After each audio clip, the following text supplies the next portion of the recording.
but I think the development of full artificial intelligence will spell the end of the human race. It's a flying object, and we don't know what it is. I would hope somebody is checking it out. It was a rocket or whatever, but incredibly fast, opposite direction. It was too fast to be an airplane. I'm glad the Pentagon is looking at this, because if it poses a threat, I want them on top of it. Well, the craft generates its own gravitational field. You said there's lights in the sky? The internet has become the command center for criminals and terrorists. 911, what's your emergency? I need help, please help me! Aliens won't let it happen. That's what we're instructed to say. Roswell, Area 51. Alien kept deep under the ground. 1, 0, 1, 1, 0.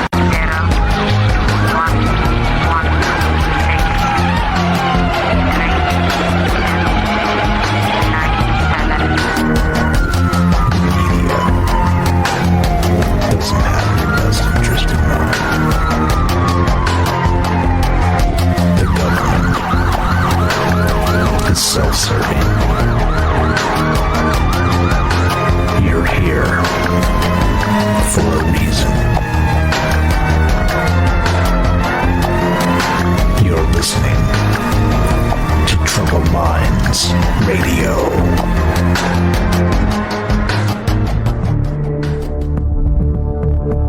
Broadcasting live from a secret bunker just off the extraterrestrial highway. Somewhere in the desert sands outside of Las Vegas. From somewhere in space-time, loosely labeled Generation X on planet Earth.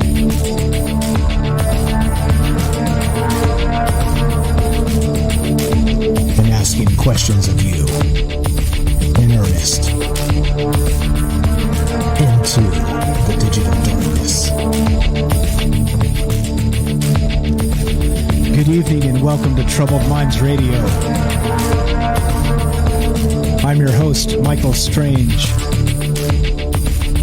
And hello to all of you who might also have troubled minds. What's up, guys? It is Thursday night, and that's one of the nights we get together and talk about all the things we're not allowed to talk about. Aliens, conspiracy, the paranormal, the government, academia, the 24-hour news cycle, propaganda,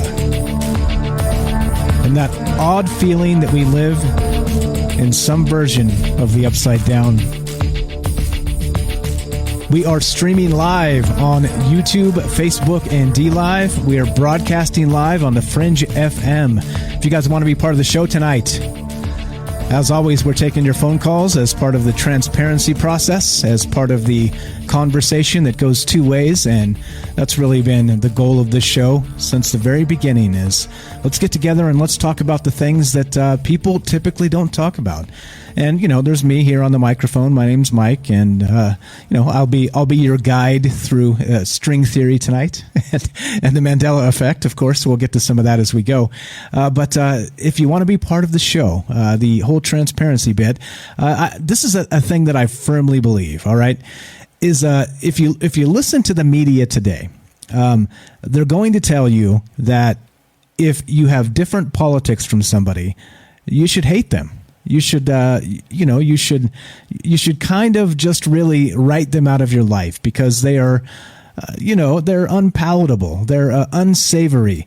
They are bad for your way of life, right? This lefty-righty politics stuff, this, all division all the time. And I just think it's disgusting. I think the entire thing is just a broken system. And it's clear to me that the powers that be prefer us, the general population, to just hate each other. And of course you do that based on, economics, you do that based on the color of people's skin, you do that on sexual orientation, whatever. No matter what they can do to try and just stick a crowbar in between general relationships of people. I think the government, I think academia, I think that the media, I think they're playing pulling a fast one on all of us, and it disgusts me. And so I believe the opposite here. I think that we can have different politics. I believe that we can come from different walks of life. I believe that we could have different lived experiences, but we could still agree and disagree and still be friends with each other. And so as part of that, like we said from the very beginning, you can be part of this show as we kind of discuss these things. I'm not right all the time. For crying out loud, I'm just a person like anybody else. I've got a microphone here, but it maybe amplifies the message, but it doesn't really make me more or less right than anybody else. I'm still an equal portion wrong. Okay. And it's still, that's okay. And God forbid you guys hate me for it. You see what I'm saying? It's okay. We have the right to be wrong. That's what this show's about, and why we have an open phone line. So if you'd like to be part of the show tonight, as we talk about the Mandela Effect, we talk about the glitch in the Matrix, we talk about all those types of things where it seems like we live in the upside down, kind of where the intro is, kind of getting us on track here. But if you want to be part of the show, just explaining, if you're new to this, I realize we get new listeners all the time, so it's kind of good to go back and explain where all this started and why we do this and why there's an open phone line and everything else, okay? This is a two-way conversation. If you want to be part of the show tonight at any point, give me a call. The phone number is 702-957-1037. That's 702-957-1037. You can join the Discord. We have a Discord working and running. That is a chat client. It's a voice client. You can be part of the show that way, and you can find the phone number and the Discord link at troubledminds.org. That's the official website, troubledminds.org, and there you go.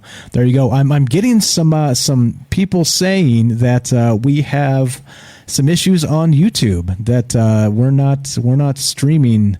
That something's broken on YouTube here. I don't know. It actually took a while to pick up and start streaming when we started this tonight. So, so if you're looking for an alternate, guys, you can go to thefringe.fm. You can go to Facebook and go to DLive and listen to it that way. So I'm not sure what's up with YouTube, but I guess we're, yeah, that's okay. That's okay. I understand if you guys, they say they having refreshing problems. So anyway, it's a buffering and all kinds of goofy stuff. So anyway, there we go. That's what's on deck tonight. That's the phone number. That's everything. We'll have a guest tonight. I think we have Penny. Penny Bunny is on deck here, and she'll be in part of the show in just a bit here. So what we'll do is we'll start with this Mandela Effect, okay, and what this actually means. If you end up many of you have heard of this, okay? This kind of goes back to this string theory a little bit. So we'll get into string theory and some of these other things that explain maybe what this Mandela Effect is. But let's start with that. Let's just start with this Mandela Effect, and we have this, right? This is from verywellmind.com, and as always, I'm going to link my sources, and you guys can follow along if you prefer.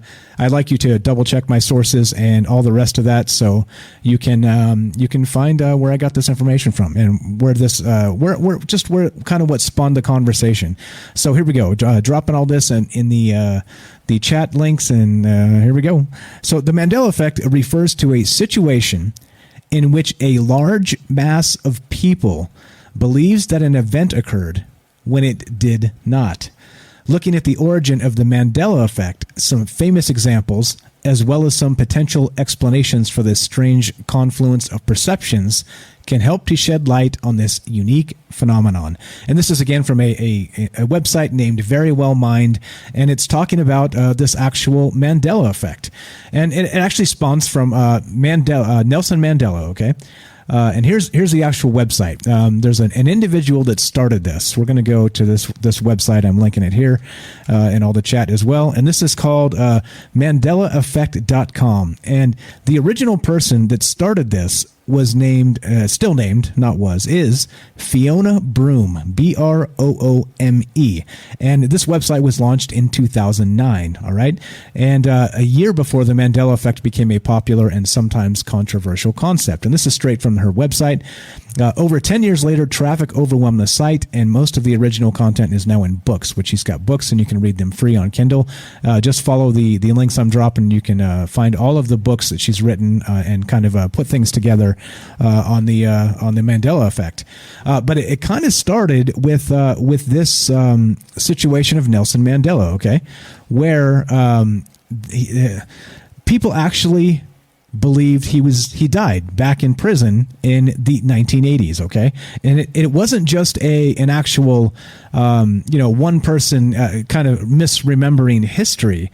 It was more of like a mass memory, because as this theory kind of popped up that Nelson Mandela actually lived until 2013, I believe was the date, but he people believed in this, not just one person. Again, this was sort of a mass, what would you call it? Like a glitch in the matrix sort of thing, where a certain number of people actually believed something to be true that could be fact checked now and was not true at all. Like they misremembered something.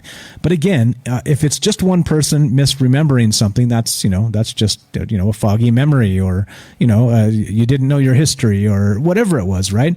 But then when you have an entire group of people kind of having the same misremembrance of a particular situation or a particular thing or a particular product or any of the rest of this stuff, it ends up becoming peculiar, right? It turns into instead of just an oops of the memory, into something that seems a little bit more interesting, a little bit more like something's really going on.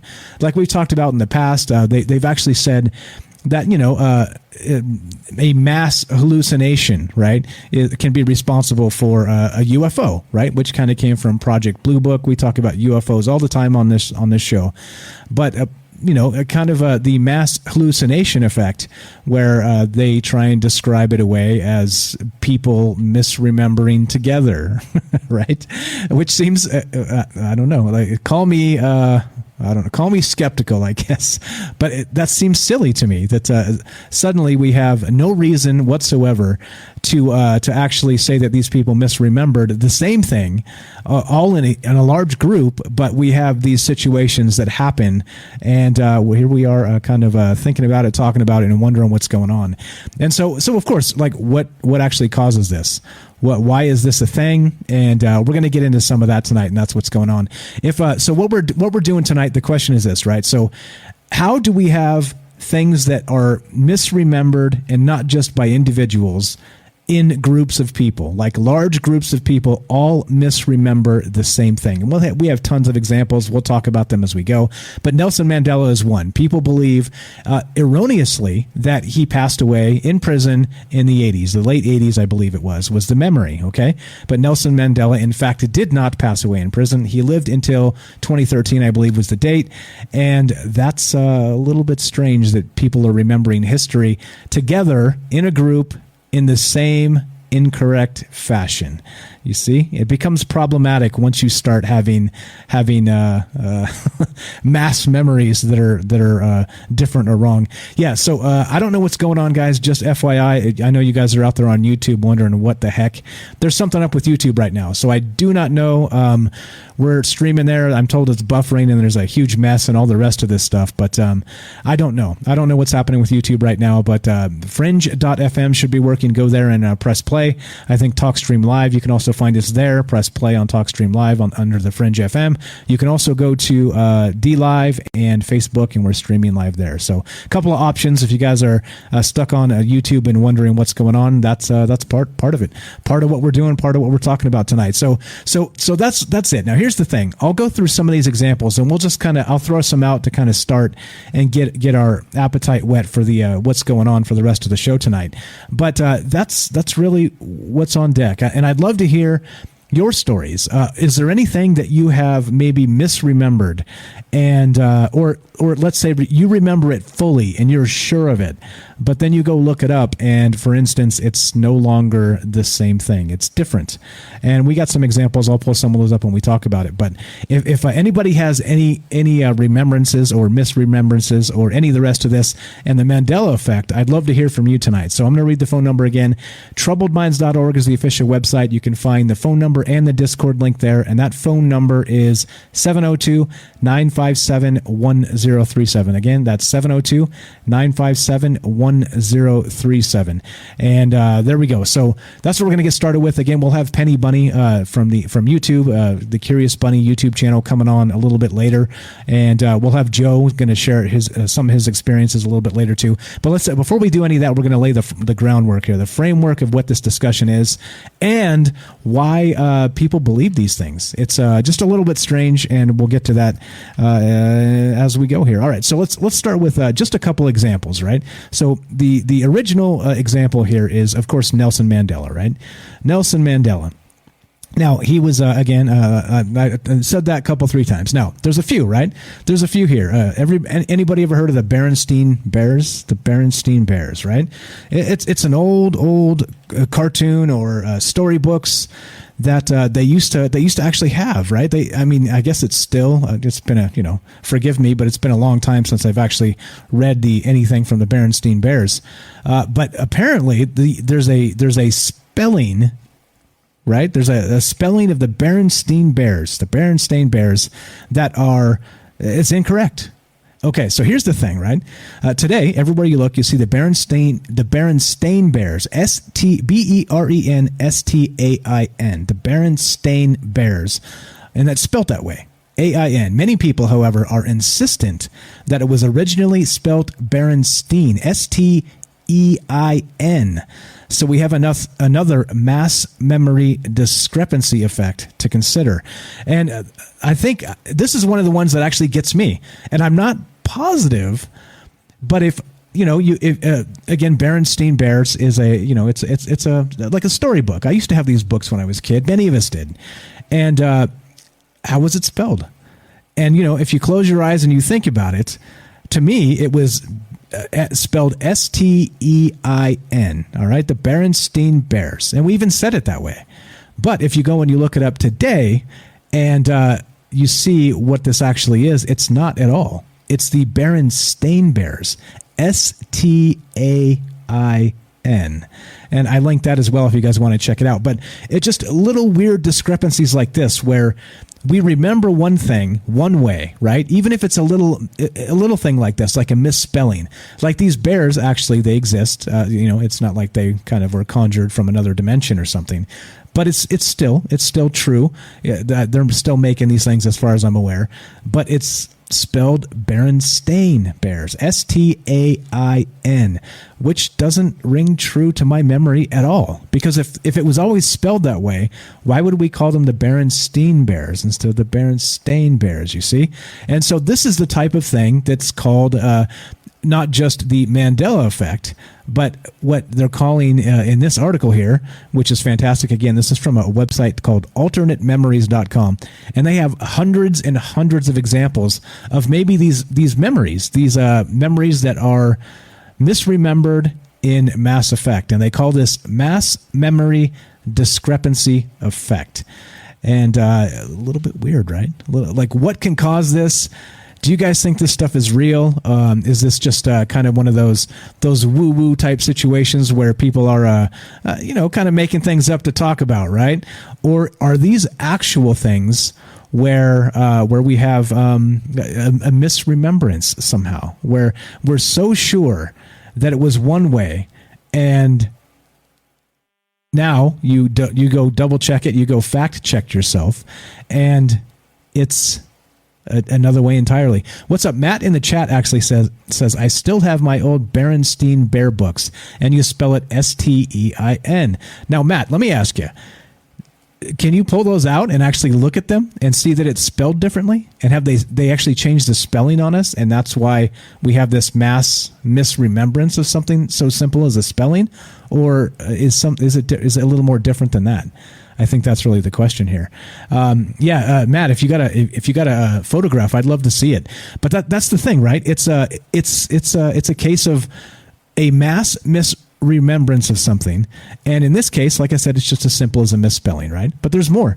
There's a ton here. So here we go. Let's go to what this started with. This is again Nelson Mandela, and he died in a prison in the 80s, but no, he actually died in 2013, and that's kind of what made this a thing. This really is what made this the Mandela Effect a thing. People believing this in particular, and not really, or just misremembering together. So again, hundreds and hundreds of examples on this website. This is alternatememories.com and the Mandela Effect list. They have the top 500 list. It's crazy. How about, there you go. Sherry says Sketcher, the shoe names. Is it Sketcher or just with the R, right? Did they just change that? There's a ton of these. How about Star Wars? Everybody knows Star Wars, right? Here's another one. I'm going to put this on the screen. You guys can see this and follow along. How about this? Right? Everybody remembers, spoiler alert on a, 40-year-old film now. But this is from Empire Strikes Back, the infamous scene where Luke is told by Darth Vader that he is his father, right? All right. Well, what was the actual quote? Did he say, Luke, I am your father? Is that how you remember it? Close your eyes and think really hard. Was that the quote? Is that what Darth Vader told Luke Skywalker that dreary day in Bespin when they had the lightsaber battle? Is that the actual quote? Luke, I am your father. Is that what he said? If you remember it that way, well, you would be incorrect, because you go back and you watch it, and the quote is actually, no, I am your father, right? And this is the type of thing, right? People misremembering in mass together. And so some of these, I'll throw them out there before I tell you the answer, because it's a little more fun to think about them yourself and try to basically see if you remember correctly or incorrectly, or if something actually is going on or going different or going wrong with, let's call it the timeline that we're living in, right? And that's where we get into what is known as string theory, which we're going to talk about tonight, and what causes this. What causes this mass misremembrance type effect? And it's one thing if let's say just a bunch of people just don't know their history. That's fine, right? They recall it poorly. That's fine, right? No problem. But what happens when masses of people misremember the exact same thing? Now, there's all kinds of theories with this. Of course, one being that string theory. And these timelines crisscross back and forth. And depending on where you are and where you were and where you're going and where we're all going, that maybe these things were true. And your memory and the mass memory together actually holds true. However, as the timelines flip-flop and change around, which again we'll get to with the actual string theory, we'll get to that tonight and talk a little bit about that. Like I said, we'll have Penny Bunny on with us in a little bit. We got Joe from Florida going to be calling in tonight. But that's the deal, right? Is it what do you remember about some of these things that we'll bring up and we'll talk about? And do you believe that there is sort of this convergence of timelines that crisscross back and forth, to and fro? And things that may have been true, when you were a child, 15, 20, 30, 40 years ago, depending on how old you are, that those things are actually just not true anymore. And they may have been true at some point, right? One of those definite mind screw things when you sit there and you think about the world we live in and the rest of this stuff, it definitely, I guess it would put I guess this is something to kind of take to philosophy class and worse, and physics class, and mix all three together, and that's what you get. You get a conversation like this. So that's what's on deck tonight.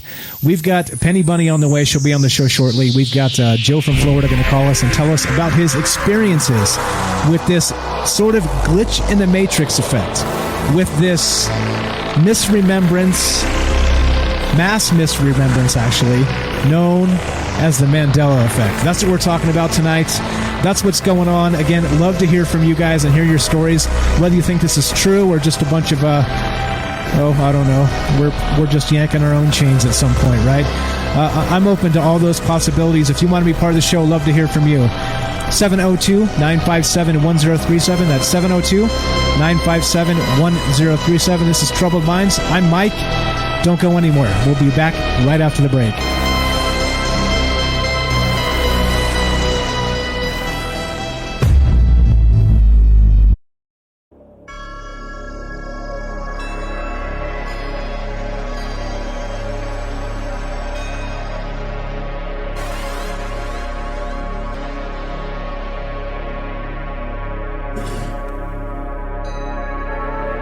Oops. Welcome back to Troubled Minds. I'm Michael Strange. We are streaming on Facebook, YouTube, and DLive. We are broadcasting live on the Fringe FM. And tonight, we are talking about misremembering things. But not just on an individual basis. How is it that multiple groups of people misremember the exact same memory? Is there something to that? String theory, multiple universes colliding, crisscrossing, and all the rest of these things? That's what we're talking about tonight. That's what's on deck, and we'd love to hear from you. As always, if you want to be part of the show tonight, 702-957-1037. That's 702-957-1037. We also have a Discord server running, which is fantastic. It's a chat and a voice client, and you can find the phone number and the Discord link at troubledminds.org. That's the official website of the show. Let's go to we got John in John from Facebook jail, but it appears he's out of Facebook jail. So congratulations, John. We're going to go to John on Discord. And what's up, John? John, you're on Troubled Minds with Mike. How are you, my friend? Not bad, sir. How you doing tonight? Doing good. Doing good. What do you think about this Mandela Effect stuff? Do you think there's anything to this? Or is it just one of those mass media tricks of the internet age where they edit things in real time and try and basically make us doubt ourselves? I don't know. Kind of a lot to think about here, eh? Oh, yeah, for sure. But one thing I do know is if you're giving a speech in front of a lot of people, and you say something incorrect, we're not necessarily trained to stand up, interrupt a person's speech and say, hey, I don't think that's true. What we are trained to do is to listen to that person, believe they are informed over the subject that they're talking about, and usually go along with it. So if someone were to stand up and say, hey, he's not dead, how many people would have been like, no, he is dead? You know what I'm saying? Yeah, I got you. So basically, sort of like the internet effect. It's like, let's say you get a very popular website and it says something incorrect, all right? And it may not be malicious like, Fox News or CNN, just to throw a couple out there, but it may be just a mistaken thing, but it's a very popular website. And so a lot of people have seen it and read something that was unclear or erroneous, and maybe that's the thing, right? Maybe in this age of this mass media, the hyper realism and all this stuff, is that just like you said, we're not going to send letters to the editor to correct these things. It's a little easier for us to be malleable with our brain and believe them, or maybe just not go double check, because just like you said, who's going to fact check the middle of a speech or every website you find or every story you read? I guess that makes a lot of sense on why this may be a thing, and it just doesn't seem. I don't know. I think that's a very fantastic explanation for maybe why this is happening. But please elaborate. Continue, my friend. I think it even predates technology, because if you look at how the modern church has changed, I'm a religious guy, so that's kind of where I go in the beginning. I promised I'm not going to Bible bash for anyone that's not. I'm just going to cite this example. There's a reason why we have so many different denominations of religions. It's because at some point after religion was formed, someone said, no, I read it this way, and convinced another group of people that it was the same. And when they grow up in that situation, we look to the one person who is confident to give the answers, not the one that's correct. So through our whole history, we've always looked to the most confident speaker, not the most intelligent speaker, if that makes sense. Yeah, right. When you say something, just make sure you say it with some pizzazz, with some enthusiasm. Make sure it sounds like you're right. Right? Yeah, I think that makes some sense. And so you get all these people believing all these different variations of the same story, really. I mean, because, the Bible is the Bible, isn't it? I mean, there's translations that go, dozens of different ways, languages, and all these other things. But yeah, the different actual sects, sects, that sect of religion is just maybe misinterpretations of people, kind of beating their chest and howling at the moon, right? Maybe I think that makes a little bit of sense. Yeah, and the best example I can give, if you ask like an evangelical Christian, do Muslims believe in Jesus? They would say no. But in the Quran, they specifically mention the virgin birth of Mary and Jesus as a prophet. He's acknowledged in the Quran. But Christians won't believe that in this modern age because when you look up to it, they've been trained to not like them. You see what I'm saying? So there's always that situation where the person that is speaking is more respected than the person that's sitting being spoken to. Yeah, that makes sense. I mean, you would expect and hope that somebody's talking, they have something to say, right? I mean, I would hope that that's a decent expectation, but I think we know better at this point. Oh yeah. But yeah, okay, fantastic. So that's actually a very good example there of why maybe this happens. Do you think there's any other actual shenanigans going on? Kind of like I said, where people like to go with some of these thought experiments is these universes crisscrossing, or this string theory, or some of these other things, or who knows? Maybe it could be mass brainwashing in some capacity these days. It's impossible to really tell, right? But you tell me. Do you think there's anything else other than just that kind of basic explanation? I think you're spot on with that, but do you think it's only that? Oh no, it's much deeper. And here's my examples why. You can go on YouTube right now and look up body positions and mirroring and matching specifically of how someone's sitting or standing to make a more influential presence with them. So brainwashing is me being able to convince your brain, not so much you, this is how this needs to happen. And if I know how to trigger your brain in a way where it's receptive to the information that I am specifically giving you, and I put you next to something that's probably not going to reward you in the same, not so much like visual stimulation, but brainwave stimulation, you are more likely to pick the person that stimulates your brain. So yes, it's definitely a brainwashing technique. We do mirroring and matching. We do speech recognition. We do, different fluctuations in voice, and there's speaking patterns that people use. And this is all just look up how to give a good speech. If you give a good speech, you're looking up ways that are proven that people have given speeches what people like. So we have studied what people like enough to be able to influence them to like what we have to say. And it's not even on the topic, it's on how we present ourselves. So that to me is brainwashing. And if we compare that with an influential role in front of people and add in the fact that peer pressure will prevent anyone from saying no because it's impolite to interrupt the speaker, I've created this perfect situation where people can now be told something, know that it's wrong, cognitive dissonance, and still go ahead with it because no one else is going to resist it, even though that other person knows it's incorrect, but is also not willing to step up and say it's wrong.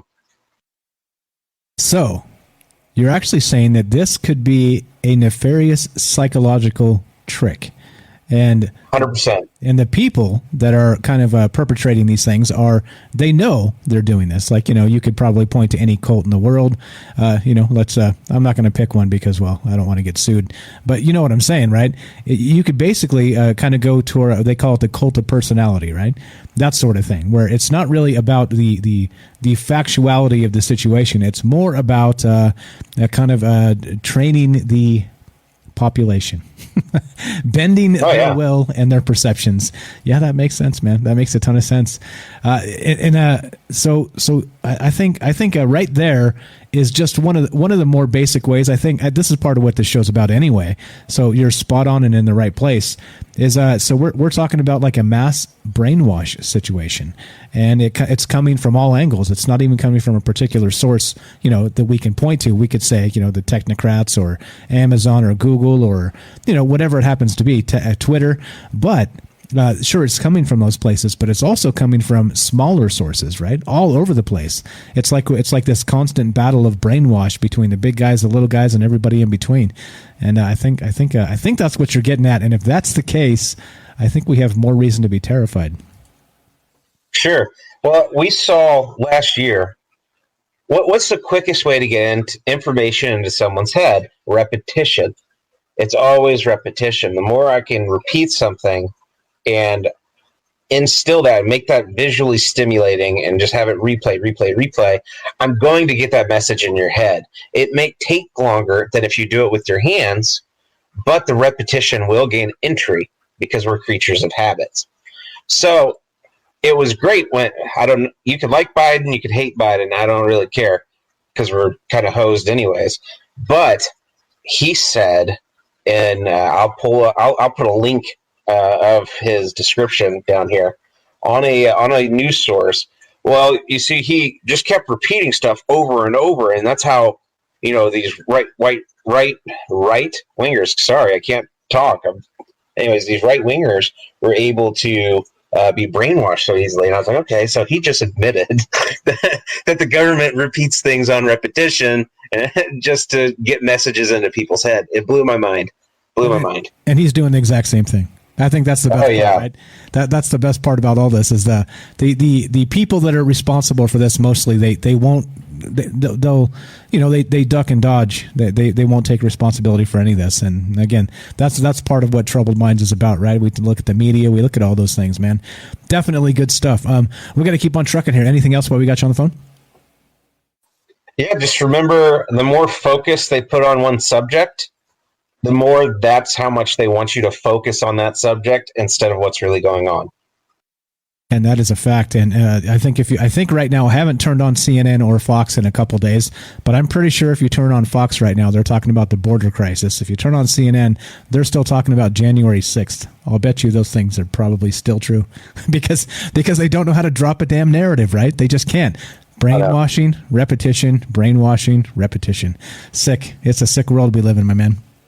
Not a single one of them talking about 200 Chinese Navy vessels off the coast of the Philippines. No, of course not. Of course not. Because, well, that's where the real stuff is going down. Yeah, crazy stuff. John, you were the best. Are you out of Facebook jail? Is it official? No, I have 90 days. 90 days. All right. So I'm sorry again that you wasted your one phone call today on us, but I appreciate it a lot. We'll talk to you soon, John. Have a good one, man. Thanks, man. You too. There you go. You guys want to be part of the show? Simple as that. John was on Discord. You can be part of the show by dialing this phone number 702-957-1037. And troubledminds.org is the official website. Phone number's on the top. Discord link is on the top. That was John calling from Facebook jail. Thanks, John. So what we're talking about tonight is the Mandela Effect, okay? And these mass remembrances.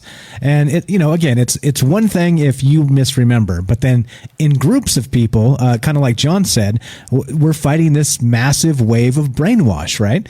And everybody's trying to control the narrative and tell you what to think and all the rest of this stuff, right? And of course, like I said in the beginning when we first started, is that it's all division all the time. And the powers that be are not satisfied unless we hate each other, and I strongly disagree. I think the power belongs to us, and we need to step up and not be fooled by their rhetoric and by their garbage and their lefty righty stuff and all the stuff they try and shove down our throats. So that was a great call. Good stuff to kind of maybe frame this in a brainwash way, which I hadn't even really considered, because I was kind of going a little bit more with the woo woo stuff, right? The possibility of string theory and the multiple timelines and all the rest of this. But so we're talking the Mandela effect tonight, guys, and that glitch in the Matrix feeling, how maybe in 1984 they had the Ministry of Truth. And what they did is they actually redacted information and created new versions of these events, okay? And they would take the old information and they would throw it into what was called a memory hole. And this is from George Orwell's 1984. And once something went into the memory hole, it never came back. It was gone. It was deleted from history. And the new version was rewritten. And every time I think about that, I cannot help but think of, Wikipedia, and really consider that as the Ministry of Truth.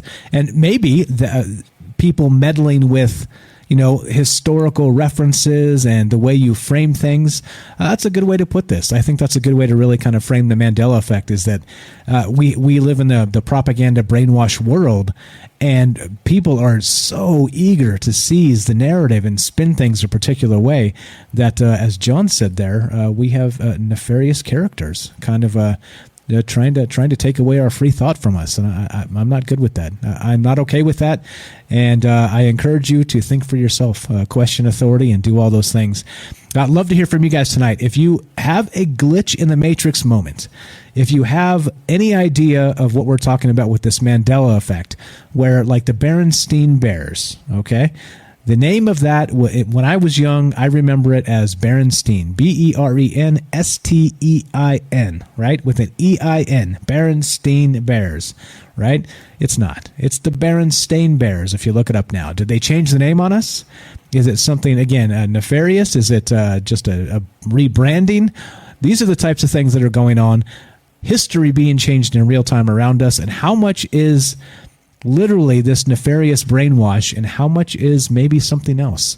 And we'll get into some of the reasons why people think this is a real thing, and why it may not be. I think John there had a great call describing why this may be whatever it is, kind of just a mass media brainwash. But okay, so looking to hear from you guys. If you have stories about this, one more time, 702-957-1037, troubledminds.org. Click the Discord link, and you can get in here and take a look at this. Okay, so here we go. There's more. Let's get to some of this, all right?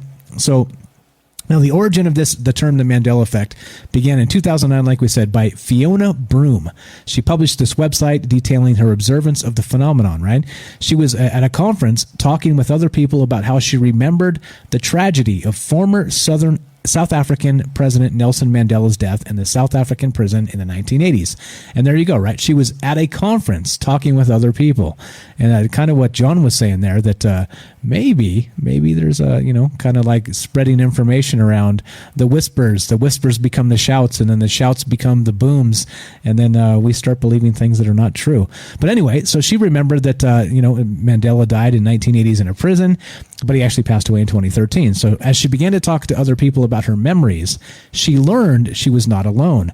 Other people also remembered seeing news coverage of Nelson Mandela's death, as well as a speech by his widow. All right. So Broom was shocked that such a large mass of people could remember the same identical event in such detail when it actually never happened. Encouraged by her book publisher, she began a website to discuss what she called the Mandela Effect and other incidents like it. And we got some notable examples here, which we'll talk about. But that's what's on deck tonight. That's what we're talking about. So the Mandela Effect, is it something more woo-woo like that, the crisscross of timelines and string theory, which we'll get into after the top of the hour here, and kind of discuss what some of the reasons may be for this. But John there on the call, again, great call, John, thank you, touched on some like we're always fighting for actual brainwash going on here, like actual like whoever controls, like just like George Orwell from 1984 said, he who controls the past controls the present, controls the past, who also controls the future. And this is terrifying to me, because if we're actually getting new futures kind of put together in real time before our eyes, this is scary stuff. We got a phone call. We'll take this in a sec. If you guys want to be part of the show, 702-957-1037. We're talking about the Mandela Effect. We're talking about, we're going to get to some notable examples here. We talked about Luke, I Am Your Father. We talked about the Berenstain Bears. We talked about the actual Mandela himself. So there we go. We're going to go with, let's go to this phone call. We got a couple calls coming in. Taking your calls tonight. This glitch in the matrix feeling, right? This Mandela effect, how we remember things one way and they end up a different way entirely. Let's go to Joe in Florida. What's up, Joe? You're on Troubled Minds with Mike. How are you, my friend? Testing. Actually, hold on one sec. I think I'm mute. Yep. My bad. I muted the tab. Go ahead, sir. We can hear you now. Sorry about that. No, all right. Great call. That was a great last call. And glad that you have a lot of people calling in. So it's good to share ideas and question things. I know I talked about a couple of stories and synchronicities that happened, but more to the exact topic that you have. As strange as would have it, I was at a wedding this weekend in Calhoun, Georgia, and the DJ was playing a game with some of the men and some of the women who were couples, and he was playing just clips of TV show theme songs. And while I didn't even guess any of them because my memory's shot, I was surprised at the ones that people mixed up, which one was the Addams Family and the Monsters theme, and a lot of other theme songs that people got wrong, and most of the people in the room swore that it was a theme song to like Dallas or another TV show. But the one that stood out to me, and I've never seen the show, was Sex in the City. And that's in the Mandela Effect list. The guy played the song, and a woman yelled out, Sex in the City, and the DJ called it out as wrong. And I looked at my wife because we weren't playing the game, and she thinks I'm crazy, and I'm like, that's a Mandela Effect. And she didn't know because she never watched the show. But I believe it was Sex and the City. And I had read about it, but it happened right there in front of me. So, and most of the girls were like, no. And the DJ kind of encouraged them, and they came up with Sex and the City. It's just kind of weird, but, I guess we have to make a comparison because sometimes these Mandela effects are past memories or false memories. And when we talk about glitches, at least for me, I've had glitches happen in real time in front of me with my son twice. One time when he was in the hospital and we were able to get out of the hospital, we were walking through a courtyard and there were probably about 15 kids, little kids. They might have been like 5 or 6 years old. And my son and I are walking by this little playground that the hospital had, and all of the kids turned around at the same time. And not all of them, but most of them waved at us at the same time. But here was the humdinger. I didn't notice it. My kid, who thinks I'm crazy most of the time, he's the one that noticed it. Let's play some music because we got to go. Okay, so they all turned and waved at the same time. A little bit strange, a little bit computer robotish. Hey, Joe, can you hang on until we go to top of the hour here? Come back after the break. Okay, hang tight. I know Joe's got some stories to tell. Good stuff, man. And this is exactly what we're talking about, right? These false memories. But one thing is definitely true. What we remember and how we remember it defines us. And if those memories are being meddled with in mass-type situations, I think we have a bigger problem. That's what we're talking about tonight. Give us a call. You want to be part of the show, 702-957-1037. Got a couple calls on deck after the break. Don't go anywhere. This is Troubled Minds. I'm Mike. We're talking about the Mandela Effect and glitch in the Matrix. Hang tight. Be right back.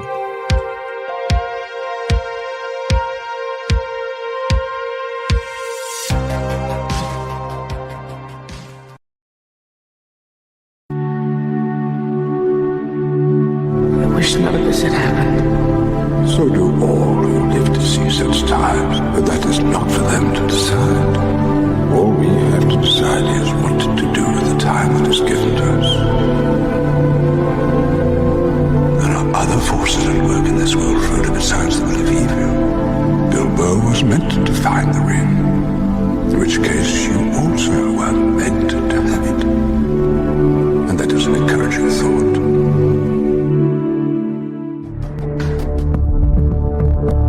Broadcasting live from a secret bunker just off the extraterrestrial highway. Somewhere in the desert sands outside of Las Vegas. From somewhere in space-time, loosely labeled Generation X on planet Earth.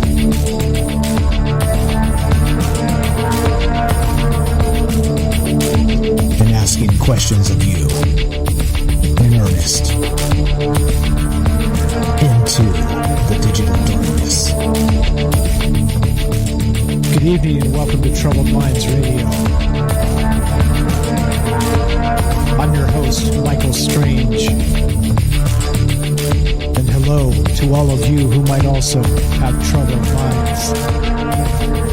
What's up, guys? It's Thursday night, the night we get together and talk about all the things we're not allowed to talk about. You know what they are? Aliens, conspiracy, the paranormal, government, academia, the 24-hour news cycle, propaganda, and the overall weird feeling we live in the upside down. We actually have this show roll 3 times a week, Tuesday, Wednesday, Thursday, 7 p.m. Pacific, and come hang out with us. Come say hi.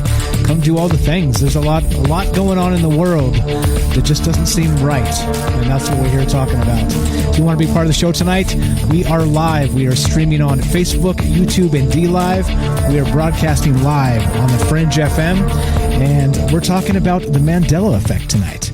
How people misremember not just in a singular fashion, but they misremember together in the same fashion, meaning something like this. We're going to go with the name, the Mandela Effect. People believed, many of them together in a group, that Nelson Mandela actually passed away in the 1980s in prison. And they remember specifically the news reports and even a speech given by Nelson Mandela's wife back in the 80s. However, he didn't die in prison in the 80s at all. He lived until 2013. And so these bizarre memories that are actually kind of harbored by a group of people, or what is this? This effect is known as that. It's named after him because many people believe this when this kind of came out back in 2008 from this individual that did the website. And let's see, her name is Fiona Bloom. Is that her name? Yes. Fiona Broome, Broome. So anyway, that's what we're talking about tonight. Looking to hear from you, 702-957-1037, troubledminds.org. Click the Discord link. You can come join the show via phone or Discord. Here we go. We got Joe on the line. He was telling us the story just before the break. Let's go back to Joe. Sorry about that, Joe. Welcome back. Let's talk Mandela Effect. Let's talk glitch in the Matrix and what's going on with you, my man. Well, so, just to leave off, that one when my kid was in the hospital, and we left, and all of these kids turned around at the same time, and I didn't think anything of it. My son, of all people, thought it was weird. And then, there's videos out there that you could see where the basketball players all turn on the same foot, but then again, it's basketball. They go from offense to defense. So everybody looks at it differently, but you kind of say to yourself, what's the probability of that? Could I even quantify these things happening at the same time? But those are live glitches in front of you that maybe happened within the last few years. The Sex and the City example just happened on Sunday, so my memory is pretty fresh. The other story that I spoke to you about, which is probably a little bit longer, maybe I could do that after midnight, was fresh, where I saw those two people kind of repeat themselves when they were walking by. That's a whole other thing. But it made me doubt some of the other things I've seen in the past. I know I've called in before about a V-shaped craft that I saw more than once. And when I think about the one sighting that I saw with my kid, I think it was an airplane. But it was so low and it was hovering. And the weird thing is, though, when we got underneath it, it started moving, and we had the windows down in the truck, and you didn't hear sound. And my version of what I saw versus what my son saw, we both agreed that you should have heard engine noise, and we didn't hear a thing. And to me, that was a glitch, different than the Mandela Effect, but definitely what I perceive as a glitch. As far as the Mandela Effect, the first caller kind of raises a lot of good questions. Even if we have faulty memories, which, let's face it, we do, if the government or CERN or somebody that was doing something nefarious could manipulate that, they would.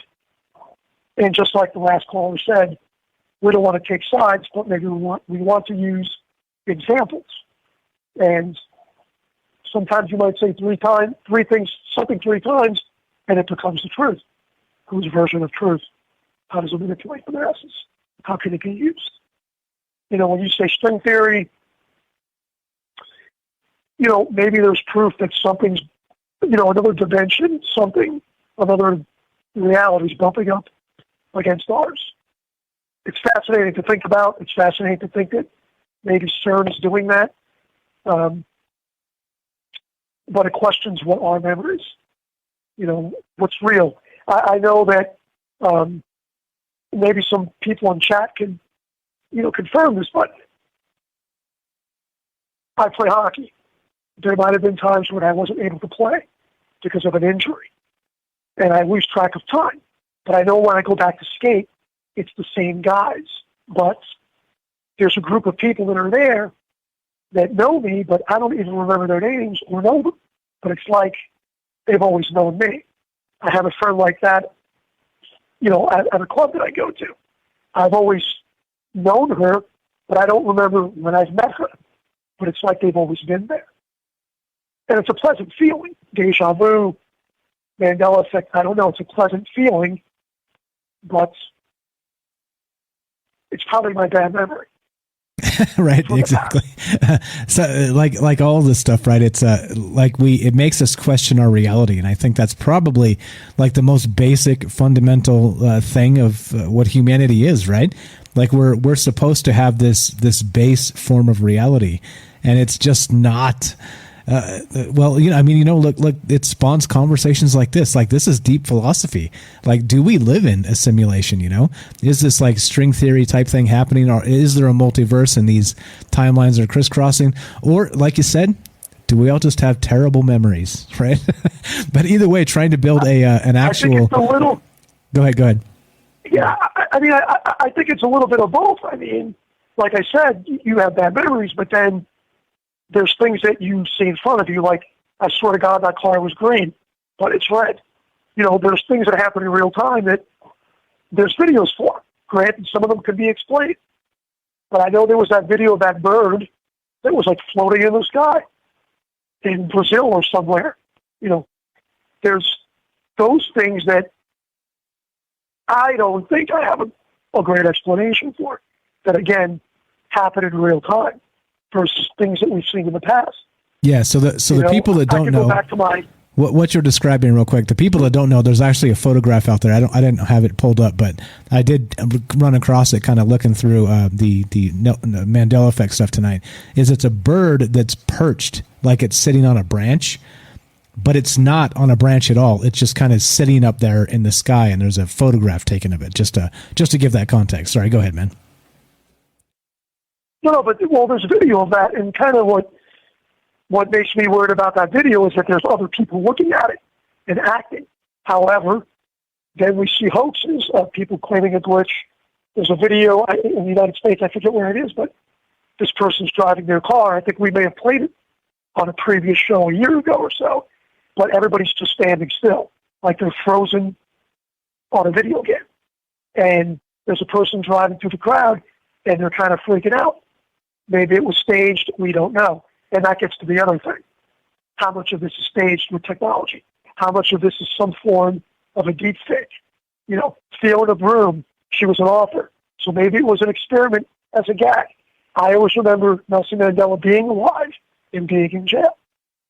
Okay? But that might be different than somebody else's version. And maybe it started as a gag and it grew legs. However, what's indifferent to me is Looney Tunes. I remember it as TOONS, Looney Tunes, and Fruit Loops. So, this stuff is out there. Again, it exists. There's more questions than answers. There's always more questions than answers. Well, so oddly enough, I can think of something similar that happened recently. Let's call it the 17th letter of the alphabet. We won't mention that because you can't. There's some things you can't. But it kind of spawned out of, like a message board where somebody was kind of cleverly weaving in and out of actual, news stories and creating a persona of a particular individual that was an insider in the Trump administration, et cetera, so on, that blew up and turned into this entire movement. So I think maybe your take there has maybe some merit based on that. Fiona Broom was an author and definitely a spinner of yarns. Let's say we got a call behind you. Let's we'll hear your longer story after we finish in the third hour. I appreciate the call, my friend. This is Joe from Florida. I've been calling for a very long time, a long-time friend of the show. Thanks, man. We'll talk to you in a little bit. Okay. Good night, guys. Thanks, Joe. All right, there you go. We're going to go to Beechwood in, let's see, who else do we got? What else do we got? Let's go Beechwood in Massachusetts. What's up, Beechwood? You are on Troubled Minds with Mike. How are you, my friend? Well, what's up, my friend? I'm just chilling out, chipper today. I have a Berenstain Bears book in my hand. Okay, Stain, S-T-A-I-N.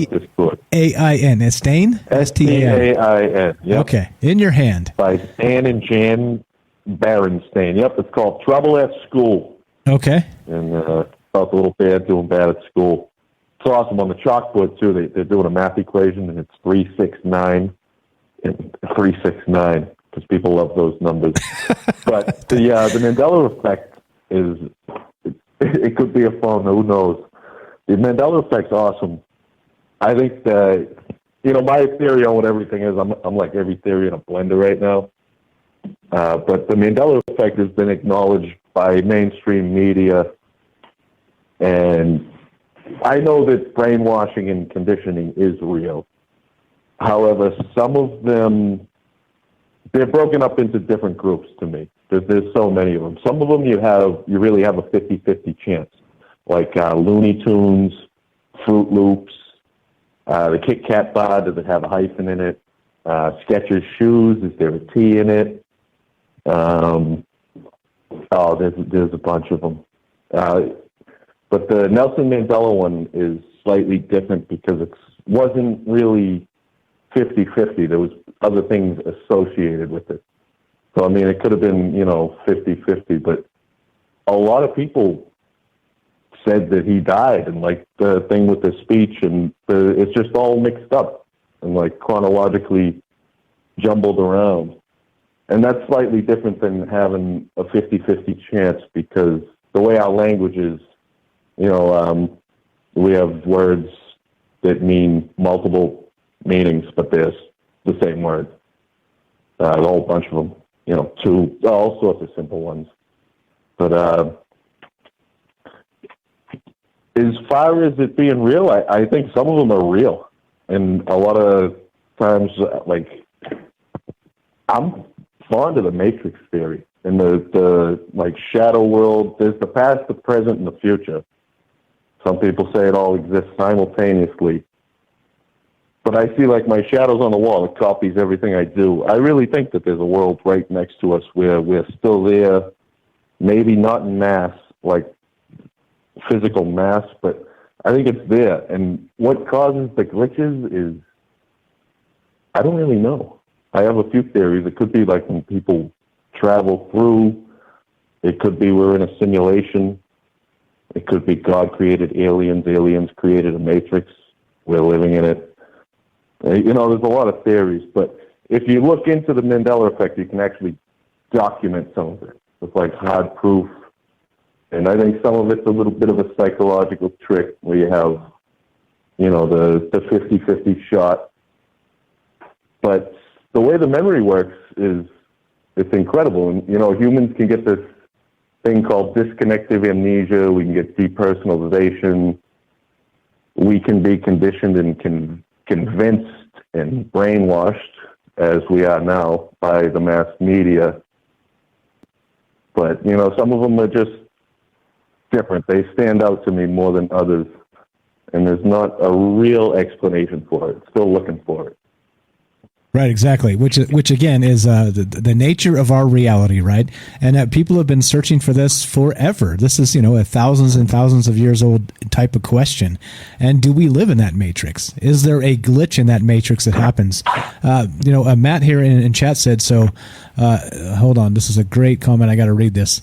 Matt says basically, let's see. Hold on. The only way this is true, he says, I'm going to paraphrase because I can't find the chat because the chat flows too fast.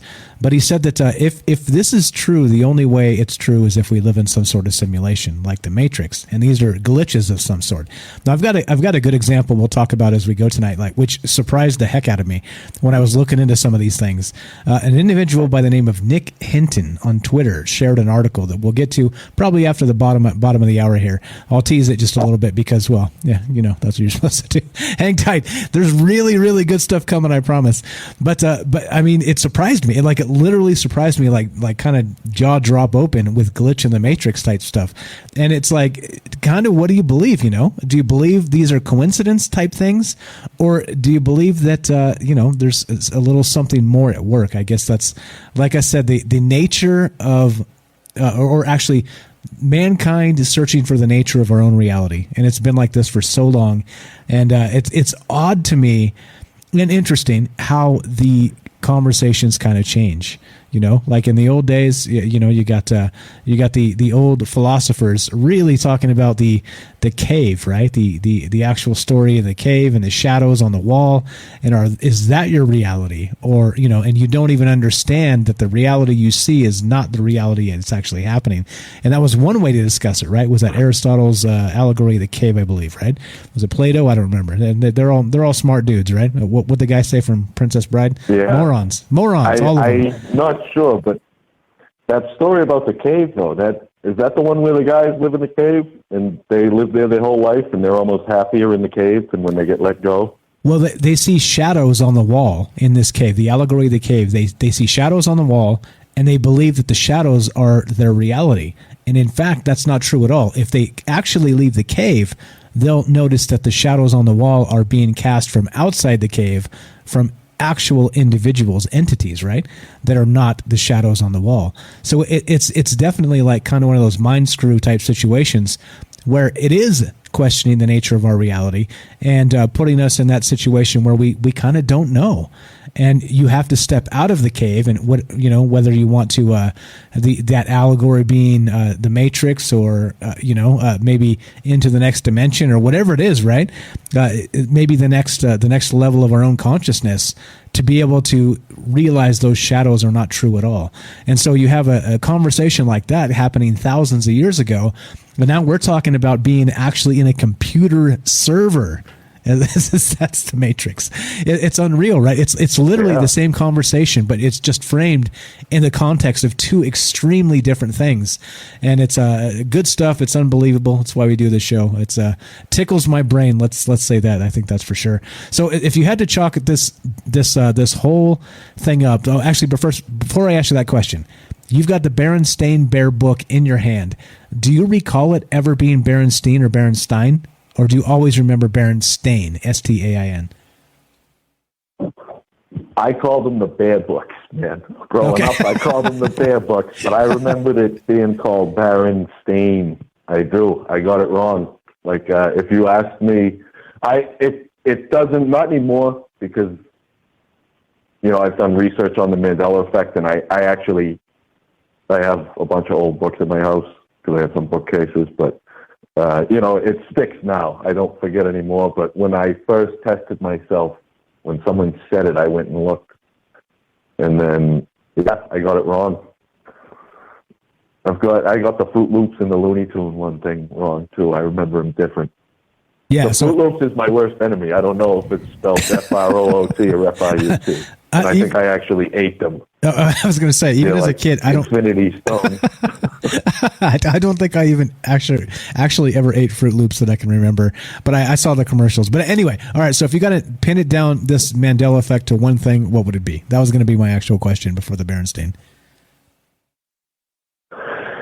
I think it's a glitch, almost like it's either a matrix or like two timelines running into each other in the way that the universe works. Like, I couldn't get in depth to it, but you mentioned like string theory in the universe. Maybe there's two just like grinding into each other. And they say like mass and everything we see, like atoms, is actually mostly hollow, and there's so much stuff that we can't see. Even though stuff feels really solid, when you break it down, there's a lot of empty space inside atoms.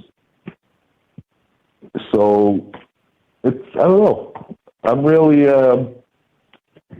I'd say it's one of them two, if I had a theory, but more looking for an answer.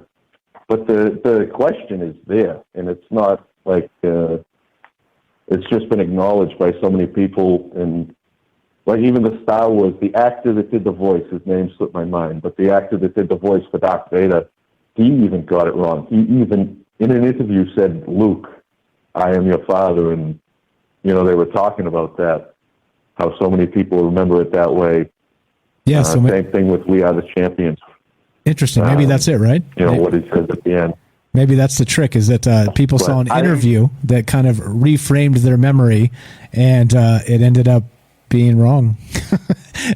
and that's terrifying. Right? Yeah, that's terrifying, man. That we can reshape our memories by just seeing like an interview of that old actor that maybe misremembered. That's what's the guy's name? How can I not remember the guy's name? The guy that did Darth Vader's voice. CNN. It's right on the tip of my tongue. I want to. Yeah, same here. That's okay. All right. So you know what he looks like. I can. Yeah. He was in Conan. He was in Conan the Barbarian. Anyway, all right. So I appreciate the call, my friend. This is Beechwood from Massachusetts. Good takes on everything as usual, and we'll talk to you soon. Okay. All right, my friend. And then, I got the movie District 9. That's one of my own personal Mandela effects, where I remember it completely different. Okay, you told us that one time before. It's going to fit here. Can you call me back after the third hour? Yeah, no problem, my friend. Thanks for having me on. Okay, my pleasure. Pleasure is ours. Thank you for calling. We'll talk to you to get your story after the third hour. All right, so we got to take a quick break here, doing our thing. We're talking about the Mandela Effect. And hang tight, Penny. We're going to take the quick break, and then we'll bring you on right after this. But the thing is this, right? These questions are, again, like I said, the allegory of the cave. You go back thousands of years, and this is the same thing. It's literally the same thing, framed in different context. What is a glitch in the Matrix? Why do we remember or misremember things together? A lot of it doesn't make sense, does it? Is this the mass hysteria of the UFO community? Is this the mass hysteria of those drones in Colorado that no longer exist? Is this in real time the Jedi mind trick? These aren't the droids you're looking for. I don't know. I don't know what to think. I do know I love thinking about it. If you guys want to be part of the show, 702-957-1037. That's 702-957-1037. This is Troubled Minds. I'm Michael Strange. We're talking about the Mandela Effect. We're talking about a glitch in the Matrix. Love to hear from you. Don't go anywhere. More right after the break.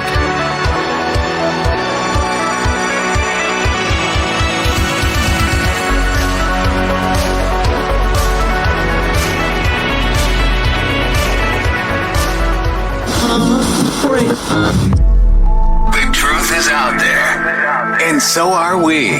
KTLK, Digital Broadcasting, The Fringe FM.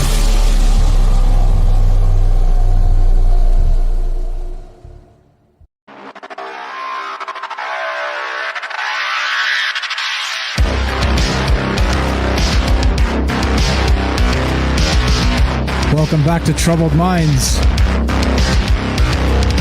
I'm Michael Strange. We are streaming on Facebook, YouTube, and D-Live. We are broadcasting live on the Fringe FM. We're talking about the Mandela Effect. We're talking about how long the discussion has been happening about the nature of our reality, way back to the allegory of the cave, and probably before that. Well, have you ever seen a glitch in the Matrix? Do you remember Berenstain Bears being Berenstain Bears? What do you think about all this? Love to hear from you tonight. 702-957-1037. That's 702-957-1037. And this is what this show's about. Really, there's so much going on in the world around us again, in the world of mass media, all brainwash all the time, Wikipedia being changed, and history, literal history, being rewritten right before our eyes as they try to control the future. This is very Orwellian, 1984, and this is what we talk about on the show. It's important that people remember, right? And they remember properly. But we have this weird conundrum, and it's called the Mandela Effect. And we're here talking about it tonight. Again, oddly enough, in 3 years of this show, we've never actually talked about the Mandela Effect in or this glitch in the Matrix type show directly. It's kind of been a periphery type of thing, but tonight it's the topic. Again, love to hear from you. Troubledminds.org, phone number's there, Discord link is there, 702-957-1037. We've got Penny Bunny about to join the show. We're going to get her on here, and we're talking about Mandela Effect, glitch in the Matrix, and this mass media brainwash. What does all of this mean? And do you think it's being used against us somehow? Do you think they're kind of lining up our memories to backfire? I think that's really the question. Let's get Penny in here and we'll talk about this. Penny, are you there? Penny from the UK. Testing 1 2. No. All right, there we go. I think we're good. Penny, how are you? Welcome to the show. You're on Troubled Minds with Mike.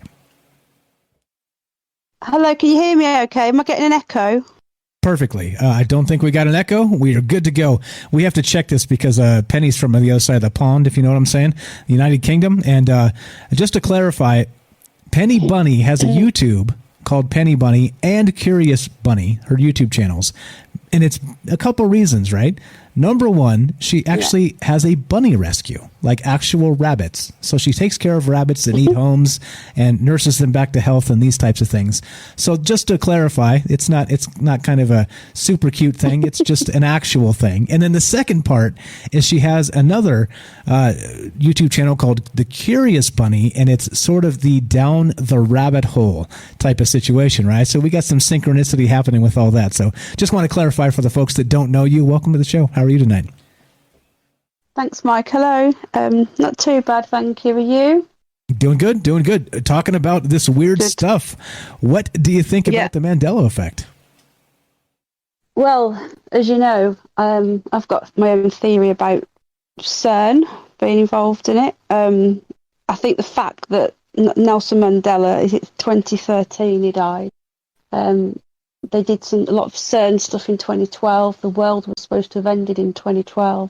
Did it end in 2012? And we got sucked into this matrix, and we came out the other side with things a bit mixed upside down. That's my theory on the Mandela Effect. So actually, hold on. Oh, you jumped out of the channel. So we've talked about this in the past a little bit with this is the Nick Hinton theory, and that in CERN in 2012, CERN actually had they discovered the Higgs boson. All right, Penny keeps jumping out of the channel. I don't know what's going on here, but so they discovered the Higgs boson in 2012 through CERN, and some theories suggest, and this is again from Nick Hinton, that the timelines sort of collapsed, and it's possible. Get Penny back in. I don't know what's going on, Penny. You keep jumping out of the channel, out of the Discord channel. But anyway, so Nick Hinton believes, and you can find him on Twitter. Great stuff. He actually is one of the things that actually inspired this show as well. So I'll pull up an article that I teased about Nick Hinton in just a sec that he actually shared recently. about this glitch in the matrix type stuff. But one of his theories is that in 2012, the CERN discovered the Higgs boson, which is the God particle, right? Meaning that the Higgs field is where energy crosses this barrier and becomes matter itself.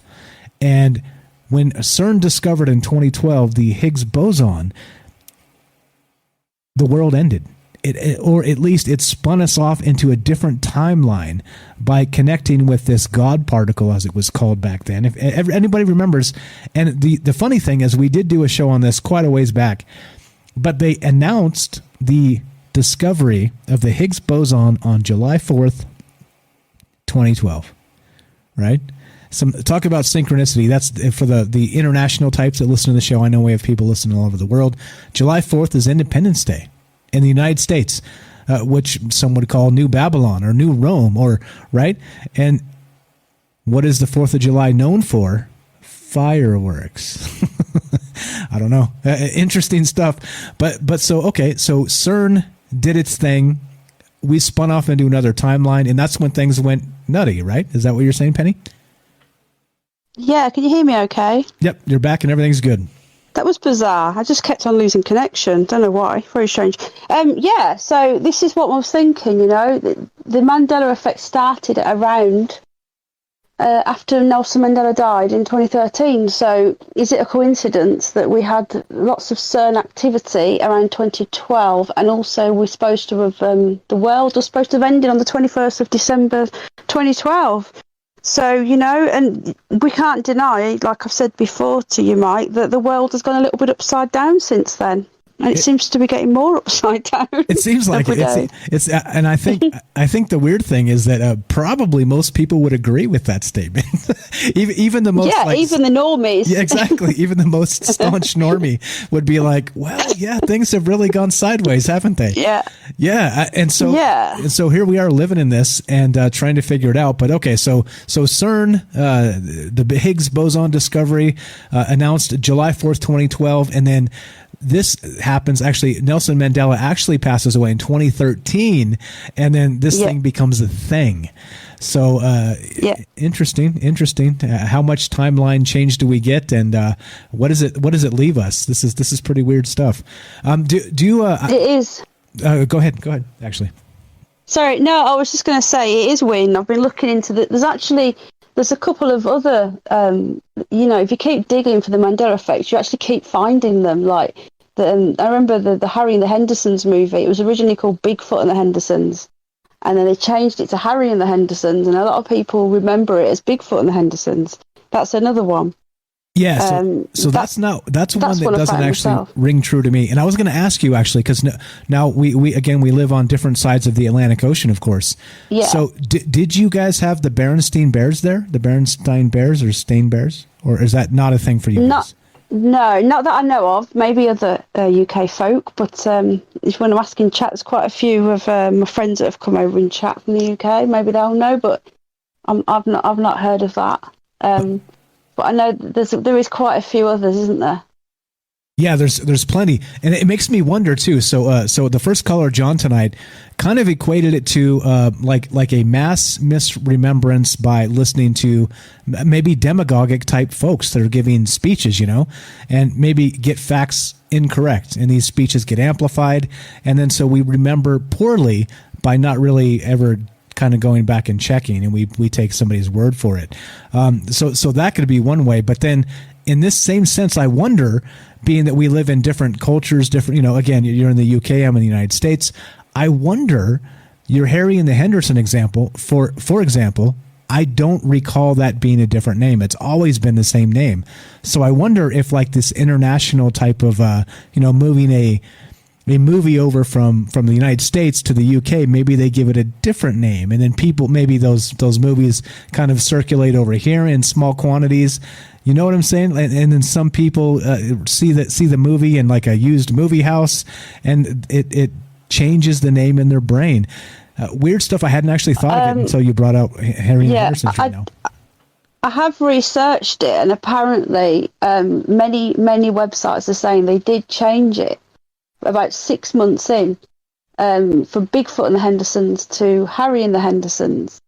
So most people I know remember it as Bigfoot and the Hendersons over here, but I have researched it and there was no difference in name change in the States to the UK. Interesting. So they did change the name, apparently 6 months in, but as I say, that's what most people are saying online. That was just something I was thinking of myself, but there's so many of them. It's like the fruit of the loom as well, the logo. Some people see there's like a basket behind the fruit, and some people say there isn't a basket behind the fruit. And you've looked at that one. Yeah, there's so many of them. Yeah, the cornucopia. So close your eyes, guys, and imagine what the fruit of the loom logo looks like. It's clearly fruit, but is there that basket in the back, that cornucopia basket, or is it just the fruit itself? Can you remember? And you may be surprised to find out that it's not like you remember. And there's a lot of these, right? There's a lot of these things. Again, I've got a list of 500. I'm going to share this list. There's a list of 500 of these things. And again, right, some people remember them differently. Some people, do or do not, depending on kind of where this is coming from. But, and definitely, like I said, internationally, we're going to remember different brands differently. But it does make me scratch my chin and go, I wonder what's going on right about now. Yeah, you've got to wonder, and as I say, is it a coincidence that they find that in 2012 in CERN, and then this just happens to happen the year after?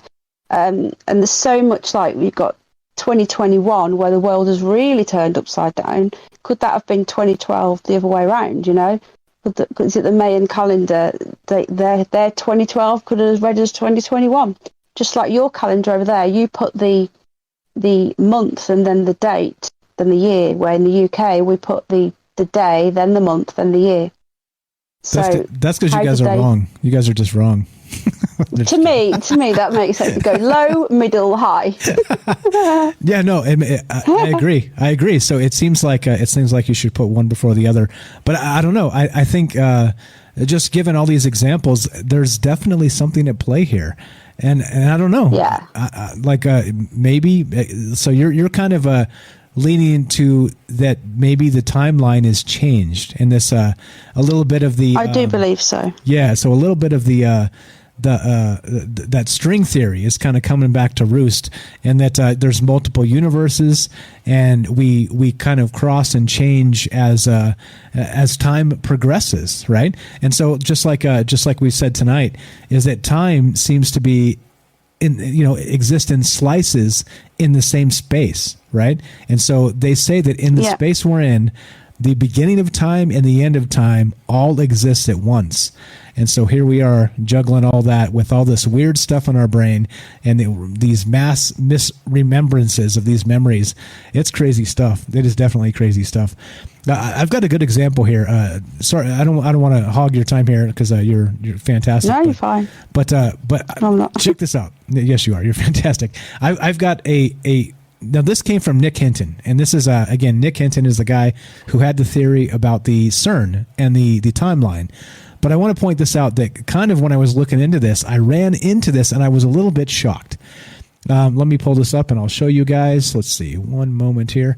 I'll put it on the stream, and you guys can follow up on me, make sure I'm not making this stuff up. As always, I appreciate you guys fact-checking me and doing all that because, again, I'm only one person, and, et cetera, so on. So here we go.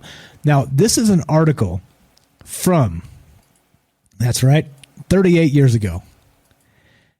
And for those of you that know football, you'll get this. Those of you that don't, American football, I'm sorry, to the folks in the UK. American football. But here we go. This is the headline from 38 years ago. Steelers, Tom Brady undergoes arm surgery. All right? Now, Tom Brady, as everybody knows, that follows American football, I'm sorry, is probably the greatest quarterback of all time, statistically, right? That they call him the GOAT, the GOAT, the greatest of all time. But 38 years ago, Tom Brady was 5 years old. This says Steelers, Tom Brady undergoes arm surgery. And they were actually talking about a quarterback, which is a position that plays American football for those folks in the UK, by the name of Terry Bradshaw. And he went into the hospital for a quick surgery, and they gave him the pseudonym Thomas Brady, 38 years ago. And it just so happens 38 years later, actually Tom Brady is probably the best quarterback to ever play the game. Weird, no? A little bit weird. So the guy, again, Terry Bradshaw, he's an old guy, clearly. He was playing football in 1983. But Thomas Brady was the fake name they gave him in the hospital so he didn't get harassed by fans. And 38 years later, Tom Brady ends up being the most notable quarterback in the NFL. Weird, right? I think that's a little bit weird. I hadn't heard that one. Very. I had not heard that one. No, I've not heard that one. But I wouldn't expect you to, because, I think the... yeah. Am I right that the UK folks think American football is sissy stuff? It is a bit sissy, yeah. You've got all your padding on. We play rugby, we're hard, we break our noses and stuff. All right, just I had heard that. I just wanted to clarify and make sure that was the case. Okay, but weird, right? I mean, is that... So okay, I guess this is the question. Let me reframe it and I'll ask you this. Do you think things like this are merely a coincidence? I mean, because there's a lot of them. I just linked a list of 500, the top 500 Mandela Effect type things. Do you think this is a coincidence in some capacity? No, not at all. And I'm not one of these people that believe everything. I'm an open-minded skeptic, should we say. I always try and look for the rational explanation. There's too much here. Another theory is that CERN created a black hole, which they've admitted they have done now, that inhaled the world, and then the scientists placed us all in a simulation to try and cover their mistake. So that would mean layers of simulations. So they're well, we screwed that one up, so let's restart it at about 1980, whatever the date was, and then if only. Yeah, and then not only they may have done. Yeah, right. And then they get some details wrong.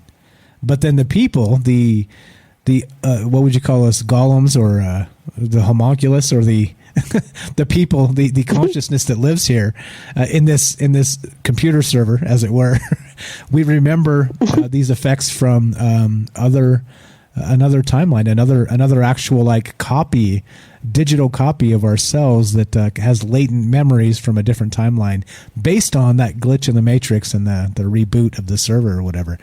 That's crazy stuff, right? That's crazy stuff. Yeah, it can send you a bit saying, keep looking down this, but everything you read on it actually does make sense. So far, I've been digging, and I've not got to anything in my mind that said, that's just ridiculous, because actually it's very plausible. You've also got to look at time travel as well. I believe that the CERN and whatever they're doing down there, they're doing a lot of dodgy stuff. They've invented time travel, so they could be coming back from the future. And they say if you step on a butterfly, the butterfly effect changes things. How many butterflies are they stepping on in the future that's changing stuff back in the past? Am I overthinking this? I'm not sure. Well, I think, again, it goes back to the nature of reality, so I don't think you can overthink it. I think the more you think about it, the more you end up kind of where you started, right? I think that's part of the problem with this, is that, again, we're talking about, the Plato, I'm pretty sure it's Plato in the allegory of the cave, right? Where they were talking about this thousands of years ago. Is the nature of our reality as we see it in our own vision, is it reality at all? Or are we all fooled? Is this all just a big, whatever it is, like a big trick of our brain? And we believe these things to be true when they're not true at all. And none of it's true. I'm more apt to believe that than most anything else, because it is the upside down, is it not? Yeah, definitely. Everything is going back to front. Left is right, right is left. Good is bad, bad is good. And there's so many people as well that seem to be completely brainwashed, and the tinfoil hatters seem to be getting further away from these people, that they just ignore it. They just take the blue pill. It's just carry on with their little lives, It's easier to do that than you get the people that are thinkers like us, that are always searching for answers, and we just won't accept what they're calling the norm now, and the norm is getting more and more bizarre. it's just insane. Where's it going to end? You know, who knows? Hopefully they'll flip us back. Hopefully they'll switch CERN back on and they'll flip us back, and we'll go back to 2012 and start again.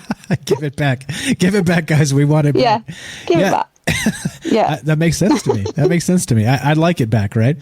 We'd all like to go back, I think, at some point and maybe have that innocence of childhood back again.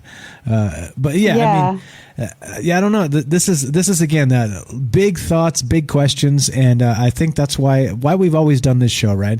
You kind of think about things outside the box a little bit, and it seems that things are not really a coincidence sometimes. And here we are trying to make sense of these coincidences. Again, think about that. 38 years ago, we have a quarterback, right, go into the hospital and they make his fake name, Tom Brady. 38 years later, Tom Brady, who was 5 years old then, is the most notable quarterback in the entire league. It's crazy. It's crazy stuff. Like that's a hell of a coincidence. Right? That's a hell of a coincidence. So there's more. Again, a list of, I linked it, the top 500 list of the Mandela Effect. What are some of your favorites? I know you looked into this before we did this show. What are some of your favorites of the Mandela Effect? You've got the Henry VIII one as well. I don't know if you've heard of that one. Yes, definitely. But go ahead.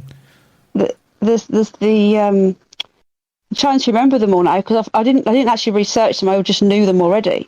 I know there's the Henry VIII one, there's the Skechers one. Isn't there a Coca-Cola one as well? I'm not sure about a Coca-Cola one. Let me read the Henry VIII real quick. Yeah.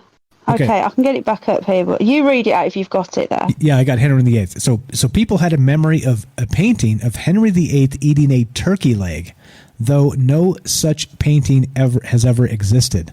There have, however, been similar cartoons created. So definitely good stuff here. And this is again, right? People remembering or misremembering and put us in this position. We got like a minute left on the Fringe. Penny, don't go anywhere. All right. Okay. Let's wind this up. Give us your other favorite of one more Mandela Effect if you have the Coke one or anything else up, and then we'll do like a quick outro, and then we'll continue for the third hour. There was one in the Hannibal Lecter movie, Silence of the Lambs, when he says, "Hello, Clarice." And many people say that he says, "Good morning, Clarice." Yes, so exactly. Which one did he say? Exactly. I remember the hello. I don't know what you remember. I remember hello, Clarice. Yes, exactly. Hello. Yeah. So what do others remember, And you can sorry. No, go ahead. Let finish up. I was just going to say 20 seconds. Yeah. Okay. I was just going to say that you can kind of put this to bed when you have so many people with if you've got just a few people with one and a few people with, lots with the other. But law of averages says there's got to be something going on when you've got a complete split virtually down the middle. And I don't believe in coincidences either. There's only a couple, but there's too many here, in my opinion. And that's the question for tonight. Do you believe in coincidences? Yes. If you're listening, right, exactly. If you're listening on Fringe FM, stay tuned for Joe Roop Lighting the Void. Make sure to wish him happy birthday. Today's his birthday. If you're listening on YouTube, D Live, or Facebook, stay tuned for a third hour of Troubled Minds. We're going to still have Penny here. We're talking about the Mandela Effect and all the rest of this. What does this even mean? Do you believe in coincidences, or do you think this is just a big mind screw backwards and upside down? Thanks for listening, guys. You're the best. Be sure, be strong, be true. From our Troubled Minds to yours, have a great night.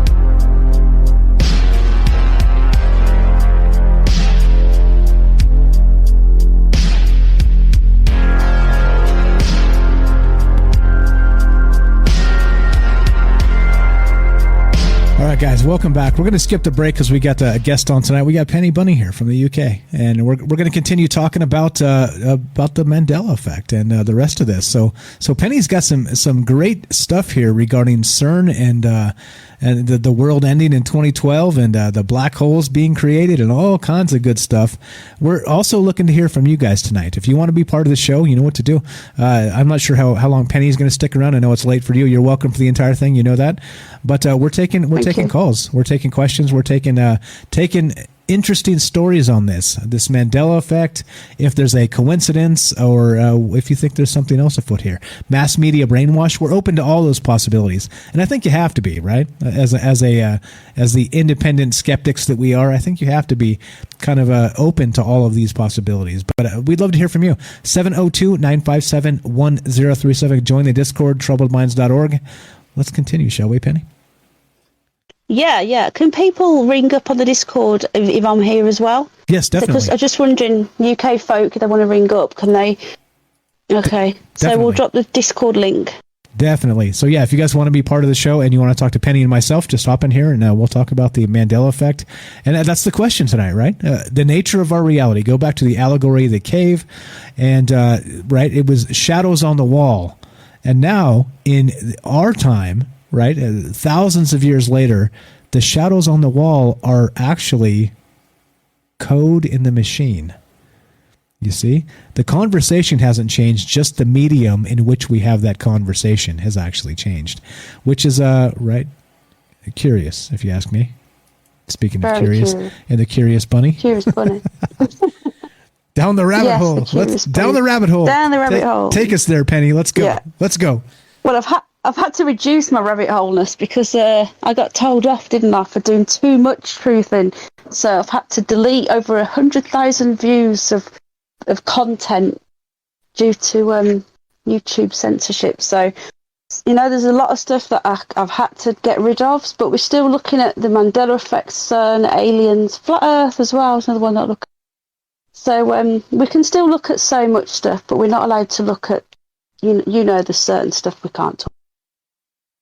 Just so people are aware in chat, in case they start linking what's happening now, as in the current thing, right? Because we can't talk about that. The 17th letter. Yes. Yeah, there's some censorship that is happening in real time. Be careful, folks. Yeah, just exactly. Like you guys know, if you're part of this community, you know what's going on. Just be careful what you say. Like in particular, that 17th letter of the alphabet. Just be really careful. And the plague. Yeah, exactly. And the plague. Yeah, you can't talk about the plague. Exactly, the plague of the old the plague, the European plague. Yeah, that one. Yeah. Old school. The far eastern one. Right. Okay. So there's another one here. The frowning Mona Lisa. Have you heard of this one? I have not. Please tell. Okay. So the painting is among one of the most famous works of art as we know in recorded history. So why do so many admirers insist the demure subject of the portrait is frowning instead of correctly describing her with a smirk? Brewer can't say for certain, but conjuring an image of the painting might involve filling in the blanks with segments of other paintings, which is why they think people may get mixed up. It'd be interesting to look at the statistical frequencies of frowns. This is what I mean. Like, I'd love to do a vote or something and find out the statistics of these things. It'd be really interesting to collate some data on how many there is for and against these different Mandela effects. Does anybody else remember that one? The frowning or the smirking? Sorry, the frowning and what was the word that they used? Oh, yeah, smirking. Yeah, so if you ask me, and I'm just going from memory, I think the Mona Lisa had a smirk. That's right. Did she or did she not? I remember a smirk. Was there Let's have a look. I need to go back now and have a look. Describing her with a smirk. Why do so many? I know the smirk was the correct one. Correctly describing with a smirk. So, anybody think of her frowning? I don't think of her frowning actually, unless there's been she's been in a lot of movies, hasn't she? Yeah, so maybe of course. That could be explained. The most famous painting of all time. Actually, so exactly. Let me drop this real quick. So you actually asked about like collating some of these things. Interestingly, there's this website called alternatememories.com. and it has / Mandela Effect list. And so it's probably the best I've seen for kind of throwing them all into to one bucket, right? Where you can kind of put them out there and actually have people kind of say yes or no, right? And they have votes. There's like the amount of people affected, so they have percentages next to them. So this is the one I've seen that's closest to what you just kind of described. So like the very first one, right? It has Nelson Mandela, and they don't have it there, right? But they have, for the next one, the Berenstain Bears, they have 78.39% of the people have voted yes, this is a real thing. So there's actual like votes in here. Forrest Gump, life was like a box of chocolates. Yeah. It's 95%. Interview with the vampire or interview of the vampire, or no, interview with a vampire or interview of the vampire, 69%. So they kind of like you described, this website has done some of that work. So just in case you hadn't seen that, I'm linking it in the chat and you guys can check this out. I haven't, no. Is it still open for votes, or is it previous votes? No, I think it's still open. I think you just make an account and then you vote. Oh, cool. Like kind of give it like a 5-star or 1-star, and it will tell you based on how many people like or don't like. But yeah, it looks like it's still doing votes, and it gives you the date they were actually put up there and everything. So it is a pretty cool site, the most comprehensive one I've seen. So like you said, maybe this is a good starting point. I'm not sure if it tells you how many exact votes, but maybe taking the top ones and kind of creating a separate thing, maybe based on this, would be really good. But yeah, so this is a good starting point for sure. I don't know how accurate, of course, bots and all the rest of this crap on. That's part of the problem, right? That's the problem. Yeah. That movie, they did actually change the name of that movie as well. I remember that it used to be, when it first came out, it was called Interview with the Vampire, and then they changed the name. I remember they changed it to something completely different, if I'm remembering rightly, from both of those. And they do change movie names, don't they? And maybe that's why they changed them, because they've realised the glitch is being exposed. Do you remember the movie Adventures with Babysitting? And they changed it to, was it A Baby's Day Out or something? Do you remember that one? No, did they change it? In the early 90s? Yeah. So no, that had Elizabeth Shue. Oh boy, that had Elizabeth Shue in it. I remember that movie very well. But we're going rewinding back to the old days when I was a young man. But yeah, we're showing our age. You know what I'm saying? But the thing is, I never remember the movie being changed. Like Adventures. I think it was Adventures in Babysitting. It's always been, no? Yeah, something like that. Yeah. They changed it to. I think it was A Baby's Day Out or something. They changed it, I remember, because when it first came out, I remember watching it, and then a few years later, they changed the name. Why do they do that? Why? What would be the reason, other than they're like, oh no, we're being exposed here. There's too many people questioning the names. We've got to just change the name completely. I do question everything. And in this day of the internet, when we can get together now, people like us before would have never met each other. We would never have been able to validate what we're saying. We would have just thought it was just us, where the internet has actually helped us, and it's been a hindrance and it's been a positive, hasn't it? It's took away a lot of people's childhoods, sat on the computer and not out on your bike or whatever. But it's brought people together as well, people like us that would never have met. I would never have met you before the internet, for example. We would never have been here. Agreed. So why are they panicking? Well, we shouldn't be. Well, they're panicking because we're talking to each other, and we're. That's what I mean. Yeah, they're panicking, thinking, "Oh no, there's too many of them getting together, and there's so many tinfoil hats. They've created this huge tinfoil hat and this big umbrella of a big tinfoil umbrella, and they're working things out and they're putting things together, and you've got to wonder, and you can. I don't believe that the people that are in charge are even human, and that's another show, but I really don't. I genuinely don't think they're human.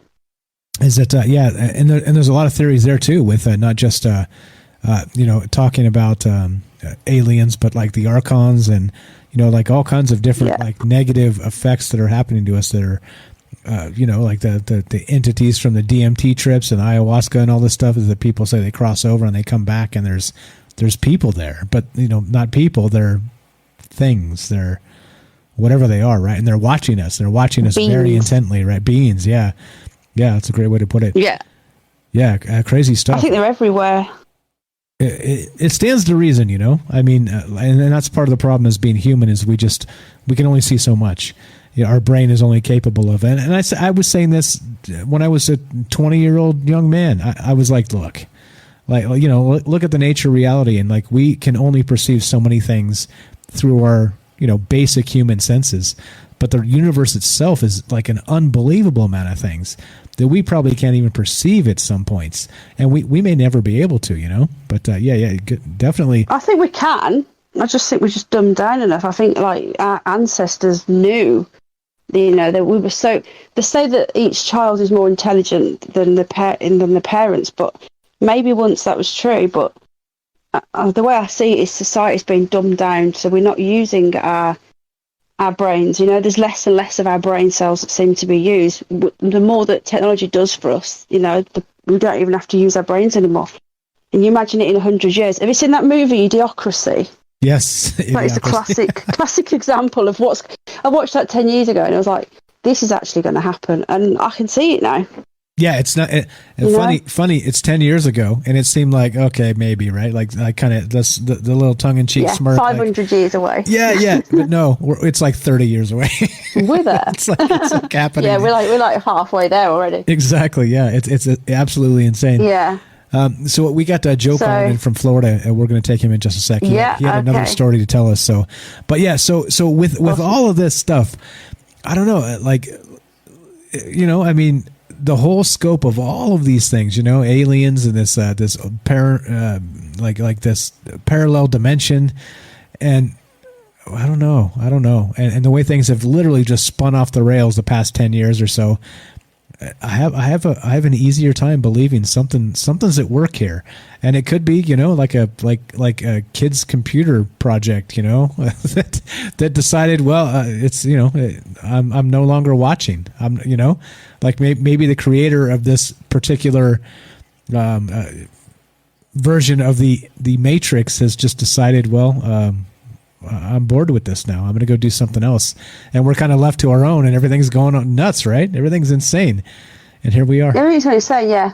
Was it an intern at CERN back in 2012 that came along? You know, let's get some interns in, and they just press the wrong button. And it's like, oh shit, I can say that, can't I? Yeah, definitely. Can we say that now? No, you're good. Okay, you're good. Awesome. Thanks for asking. Thanks for caring. Okay. I would have had to have just like sort of, we're sorry, and retracted. Yeah, I do believe that's a possibility. And then you go down the realm of the flat Earth, and I don't want to get into that now, but I do think that one day there's a show on it, because the Matrix and everything, it sits in with that. So people think that the flat Earth is just meaning that it's just a flat pancake flying around and whatever. But when you actually listen to, we've had Tommy on the show, that flat fellow, I don't know if he's in chat. For example, he's researched this stuff. It's not just theories. He actually does scientific tests and studies, and some of the things that he comes out with, and he can prove everything as well. Very interesting, you know. And are we in a simulation? As in, when I say flat, I mean we're not spinning. You know, we're not a big ball. We could just be stationary. Things are moving around us. You know, are we in some sort of, like I say, a simulation under some sort of firmament or dome or whatever you want to call it? And then there could be like lots of them next to us, you know. What's beyond Antarctica? Do we have lots of these little matrix worlds? Who knows? We don't know who made us. We've come from somewhere, haven't we? It seems like. I hope. Cross your fingers. This isn't all a big dream. You never know. I'm hoping. But, yeah. It's just like my brain. I'm one of these overthinkers. I'm like, right, okay, and then I think about that, and then it's like, well, we've come from somewhere. So could the creator of whoever created us done something and flip the timeline? You know, is he thinking, right, these people are getting too close to something, or you know, I want to change the way that my humanity is going, and they've caused the Mandela Effect. You know, deja vu, does that come into the Mandela Effect as well? Because then you've got deja vu. The explanation they've come out with the scientists for deja vu to me doesn't make any sense. Yeah, I don't know what you think. Like the false memories and the rest of this stuff that we kind of conflate things. Actually, I got a list of how they describe the Mandela Effect and what it actually means, quote, scientifically. But actually, can you give me 60 seconds, Penny? Your show for 60 seconds. Of course. I'm going to hit the men's room. I'll be right back. And then we'll take Joe's call right after that. Do your thing. Thank you. I'll be right back. Hello, everybody. Hello, hello, hello. At least we're not on the radio. So I'm on just YouTube. Hello, folks in chat. Remember to hit the like and the subscribe button. Let us know what you're thinking in chat. Deja vu, Mandela Effect. Are they both linked together? I know that one of the theories for deja vu is that our brains and our eyes aren't linking together. So what they're saying is that when we see something, our brain is seeing it quicker than our eyeballs are seeing it. So then our eyes are catching up, which is what feels like the slight delay and the sort of moment of going, hang on, I've been here before. It's because your eyes have seen it, but your eyes haven't caught up. Your brain has seen it first. That makes it, what do people think of that? Is it all connected? I personally think it is, and I think there's too many coincidences for it to be nothing. So I'm going to have a quick look in chat. Hold on. Anyone that was on my live stream last night will know that I've got a shrimp problem. That's what I was dealing with. Right. Let's get into chat. Does anybody want to come up and talk to me? Bevel Begley, you do like your Muko emojis, don't you? Hello, Eric. How you doing? Meep Tony's in the chat. NS is in the chat. We've got, who else? Bailey is in the chat. Why don't you ring up, Bales? Xavier, Matthew, Fred. Did I say an S? Johnson, you are in the chat. Must we go down flat earth? Well, I know it's Mike's show, but I think if you are going to... Hello! I'll just read out the chat. Don't worry. I'll save you from the flat earth crowd. We're good. All right. No, it's fine. It was just... I just think you end up there. At some point, you end up there, don't you? When you go down the Matrix route, you're like, you will get there at the end. Yeah, well, I think so. And again, it goes back to questioning reality. Thank you again, Penny, for giving me just a minute there. And let's go. To Joe. No, you're fine. Right on. Let's go to Joe. He's got a story. Do you want me to go? No, hell no. Oh, okay. If you're tired and whatever, yes. If you're not, I'm fine. Please stay right here. Don't go anywhere. All right, we're gonna get Joe on. So Joe actually. Now this is weird. Let's talk about synchronicity for just a sec. So Joe actually contacted me about a week ago. And Penny and I had been talking about doing a show like this probably around the same time. And they had kind of this synchronicity bit of the same sort of thing, which is weird, right? And then not only that, within that same week, there was that tweet from Nick Hinton that had that football stuff with Tom Brady and 1983 and Terry Bradshaw, right? Like it kind of brought it all together, and I was like, what the hell? Like sometimes you don't even try, and things just kind of unwrap and come together. It's just weird stuff. So let's go to Joe. He's got a story to tell us regarding this glitch in the Matrix and the Mandela stuff. So let's do it. Joe from Florida, welcome back, sir. Hey, so thank you for taking the call. I know you and I had talked, and I spoke with the other witness. Actually, there were a few witnesses, it turns out, for this little story of coincidence, synchronicity, whatever we want to call it. But it was 2 Fridays ago. It was St. Joseph's Day. And normally, my brother's the only one that remembers that day. So there's nothing really weird about that, except that him and I don't really talk much. But he texted me that morning, Happy St. Joseph's Day. So he was in the back of my mind, because I was going to text him and thank him once I got my butt to work. So I get to work, and doing my funeral director thing, paperwork, kind of clowning around, and around 12:30, I go out for lunch. Now, it's a habit, because you always get bothered.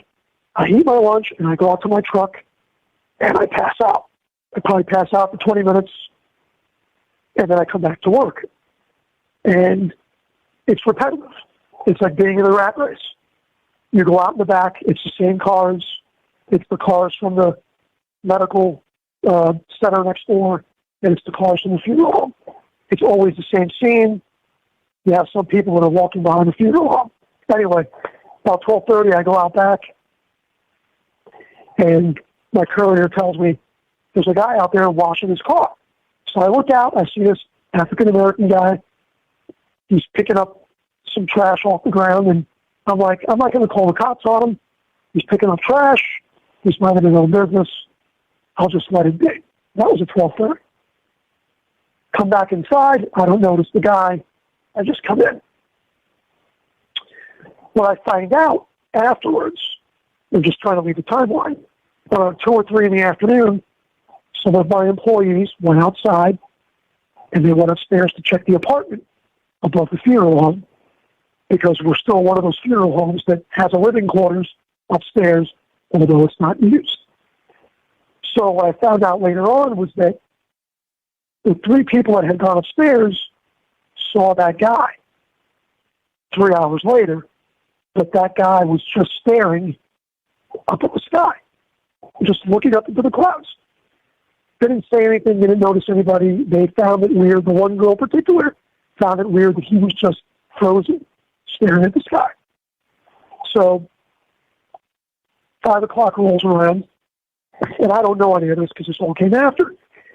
5 o'clock rolls around, and my office manager and myself, we walk out the door because we try to leave together, just because that's the way it was raised.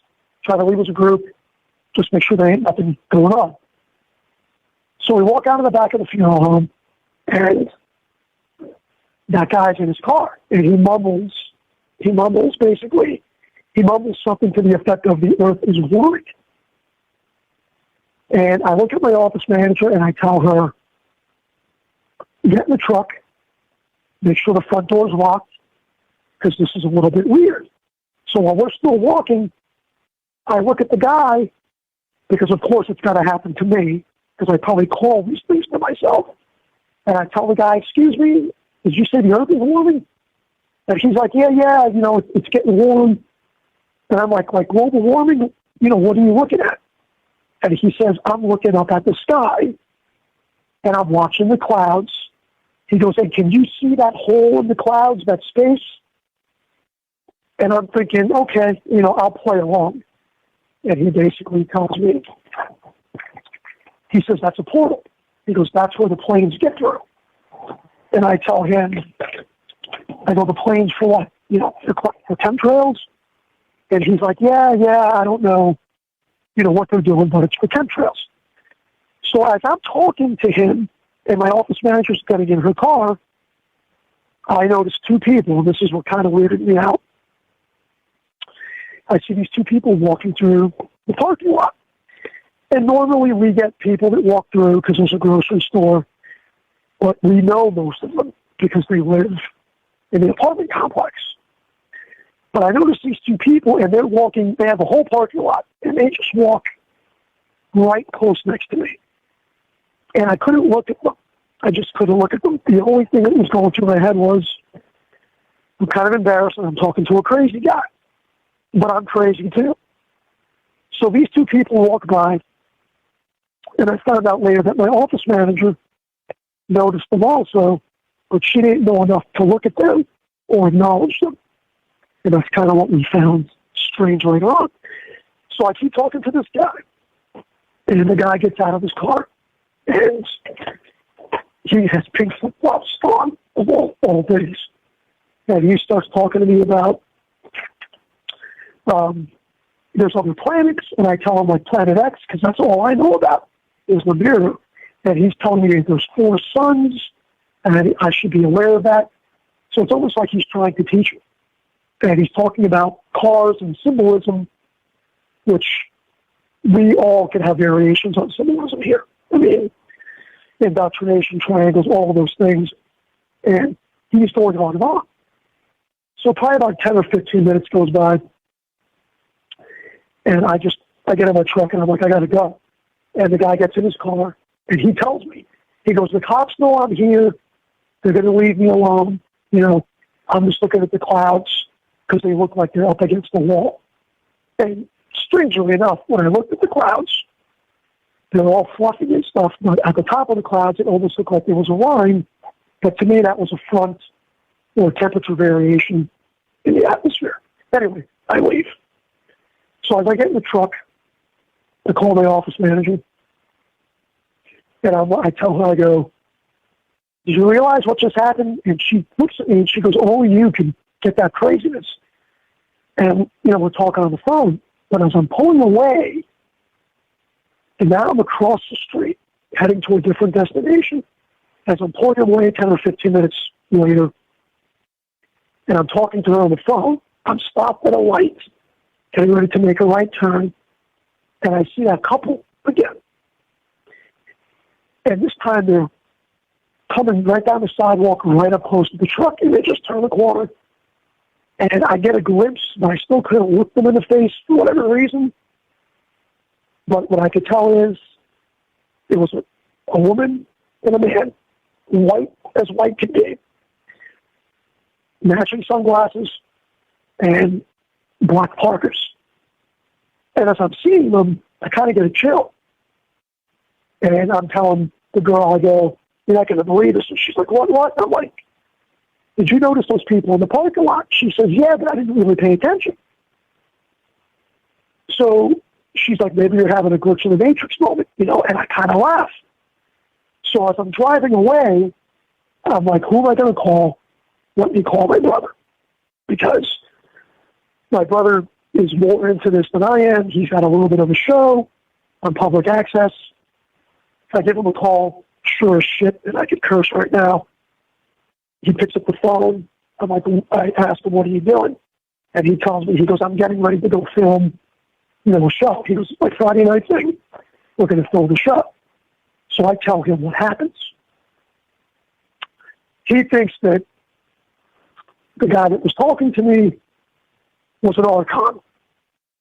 I could describe that he was crazy. But he's telling me that it's an Archon. They're trying to tell you things. He says the two people that you saw walking by could be a glitch, could be Men in Black, or could be some kind of Nordics. He said, but whatever it is not great. You know, but he says the more we talk about these things, you, me, this show, the word is power, things manifest themselves. So, kind of creepy. And then when I get home and tell my mom the story, earlier in the day, my mom tells me that she was eating a bagel at a restaurant. She saw an old lady cross the street, and she swears when she left, 45 minutes later, she saw that same lady crossing the street. So, you know, I laughed about it, and that was it. And then I called you because I was like, it's kind of weird. I don't know what people's opinions are. I'm open to them. But since that day, I haven't seen that car in the parking lot, and I haven't actually seen that couple walk through the parking lot at all. And, you know, my question is, if you're walking somewhere, you're walking to a destination, you know, they may have been lost, they may not have been, it could have been a million things. But it was creepy because they were across the street on a busy highway, and they were walking to a destination where there really wasn't anything that they would be going home to. So. The weird stuff, man. Lots of weird stuff there. And what's up with your brother, man? He's talking about Archons. He's not on this show. What's going on, man? Yeah, well, so here's a name, and maybe Penny or I forget the other, you know, woman that you have on there. He told me to Google Frank Divita.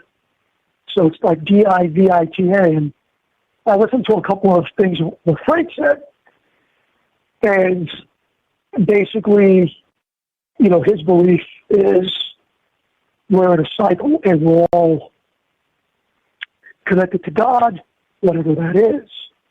But at some point in time, artificial intelligence will awaken and be so alive that it will mimic God, and therefore it will block whatever our thoughts are.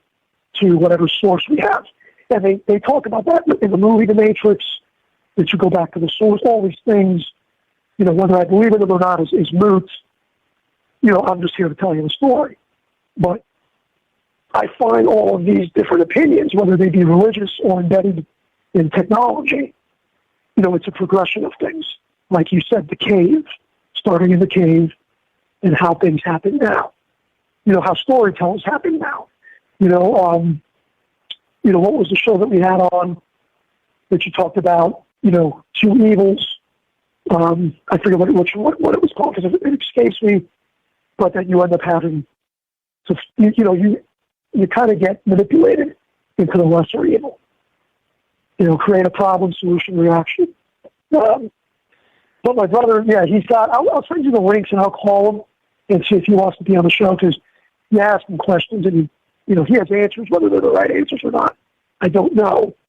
But he kind of hangs out with a Long Island medium kind of type, and maybe I'll put the link in Discord. But it's like YTTV, God's Way TV.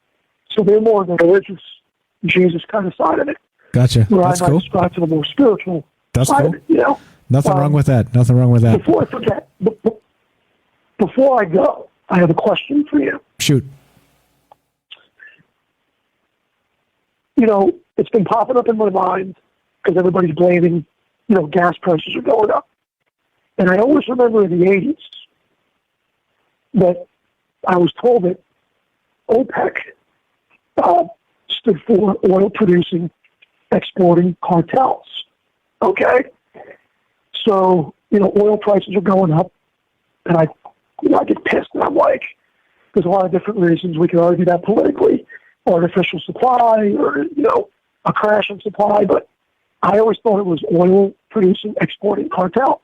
And I looked it up a couple of weeks ago, not realizing until tonight that, to me, in my personal experience, is a Mandela Effect. But it's organization of petroleum exporting countries. So I'm trying to explain this. Well, I'm trying to explain this to myself. And growing up in the 80s and, and having a history teachers, maybe I was being told that it was a cartel. I wonder, because right? We've always been at war with the Middle East, right? Yeah. Weird stuff like that one to me. I never heard the cartel, but it makes perfect sense. I mean, if we're being real, I think that's probably like the reality of the situation. Oh, geez, Joe, you were the best, so man. It's attuned to your reality. Yeah, exactly. Like it's like the Patriot Act, right? It's like, well, we're going to protect you by removing your freedoms, right? It's like, oh, I got it. Yeah, copy that Patriot Act. It's just like the upside down version of like what this shit really means. Crazy stuff. Hey, we got a call behind you. We got Penny here. You're the best, Joe. Thank you so much for sharing the story. Glitch in the Matrix style. What the hell is really going on, my man? What the hell? We're going to keep talking about it. We're going to keep thinking about it. And you're the best. All I know, I'll leave you with this. All I know is this: Tom Brady won the Super Bowl for the Bucks. Have a good night. Thanks, man. You too. See you, Joe. He's from Florida. Okay, go ahead, Pam. We got another call on the line, but what's your take on that whole? No. Whoa, crazy. Right? There's a lot there. So that was the synchronicity. There is a lot there. When he called, me a week ago, and a week ago, you and I were talking offline a little bit about doing a show on this exact thing. So he calls me and talks about that, and then this thing pops up with the Tom Brady thing from 38 years ago that is now the future. It's weird. Here we are. Talk about synchronicity. We have a lot of synchronicity. I do believe that the guy that Joe was talking about when he said that something mimicking God and that we're all connected. I do believe that we are all connected, some sort of collective consciousness. I know a lot of other people have said that. And I do think that this dude, the guy, the people that Joe was talking to, whether they were from a different planet or interdimensional beings, whatever, I think they're onto something. I think there is portholes like portals in the sky. I really do. A lot of people say that there's machines in the sky, but we just can't see them. They use a different frequency so that we just can't see them, but interdimensionals are on a different frequency than us, so they can see them, and that everything's overlapping, and there's things around us, like I was saying to you before, that we just can't see. So I think that's a crazy story, but it's totally believable. It happens to people all the time. Like weird stuff like that happens all the time. It's just how do we quantify it? I think that's really the bottom line here. And here we are, late at night, talking on the internet. 25 to 6. Exactly. Is it that late? Yeah, are you okay? You okay? 25 to 6. I'm used to it. Yeah. I've not slept for days, but I'm okay. I'm hardcore, me. Hardcore. Us Brits, they don't make. Hey, you know what? They don't make them like this over there. Hey, somebody beat Hitler's ass over there in Europe. It wasn't the French. I'll tell you that. All right. No, it wasn't. It was our guys. And you guys came in at the last minute and I'm just trying to glory. No, what? I'm just saying, like there was somebody in Europe that stood up over there, and it was not the French. Let's just say that. All right, let's go. It wasn't the French. It was not the French. Exactly. There's some stout folk over there in the UK. All right, let's go to Tim, and this is Tim from Georgia, and we're talking about the Mandela Effect. I love Tim. Welcome, Tim. Is Tim the one that's really feisty? Tim's the feisty one. Tim, you're on with Mike and Penny. Tim. How are you, my friend? What's going on? Go ahead, my friend. Can you hear me? Hello. We hear you great, man. I got something I want to read to y'all. That is, it's from a writer, and she used to do a lot of work with EPS, the EU, NATO, our militaries, and it has to do with hybrid full spectrum warfare. So I want to read this. It's very brief. It won't take but just a minute. And then I'm sure it's going to be food for thought and shed some light on a lot of what we're dealing with. We are in a world where links to higher genetic expression have been turned off at the will of others, serving the NAA programs that are intentionally poisoning the human body and the earth body. When we have this knowledge about the natural function of the human body, then we can reverse engineer this process and look at it from all sides. What factors can we see in our environment today that could be used to prevent higher gene expression or to turn off the link towards higher genetic expression in the human body? Keep in mind, this has to do with natural sunlight. Some of those factors may appear to be the control taken over the natural access to the sunlight frequencies, such as through mass weather modification in the lower atmosphere. There is a powerful social agenda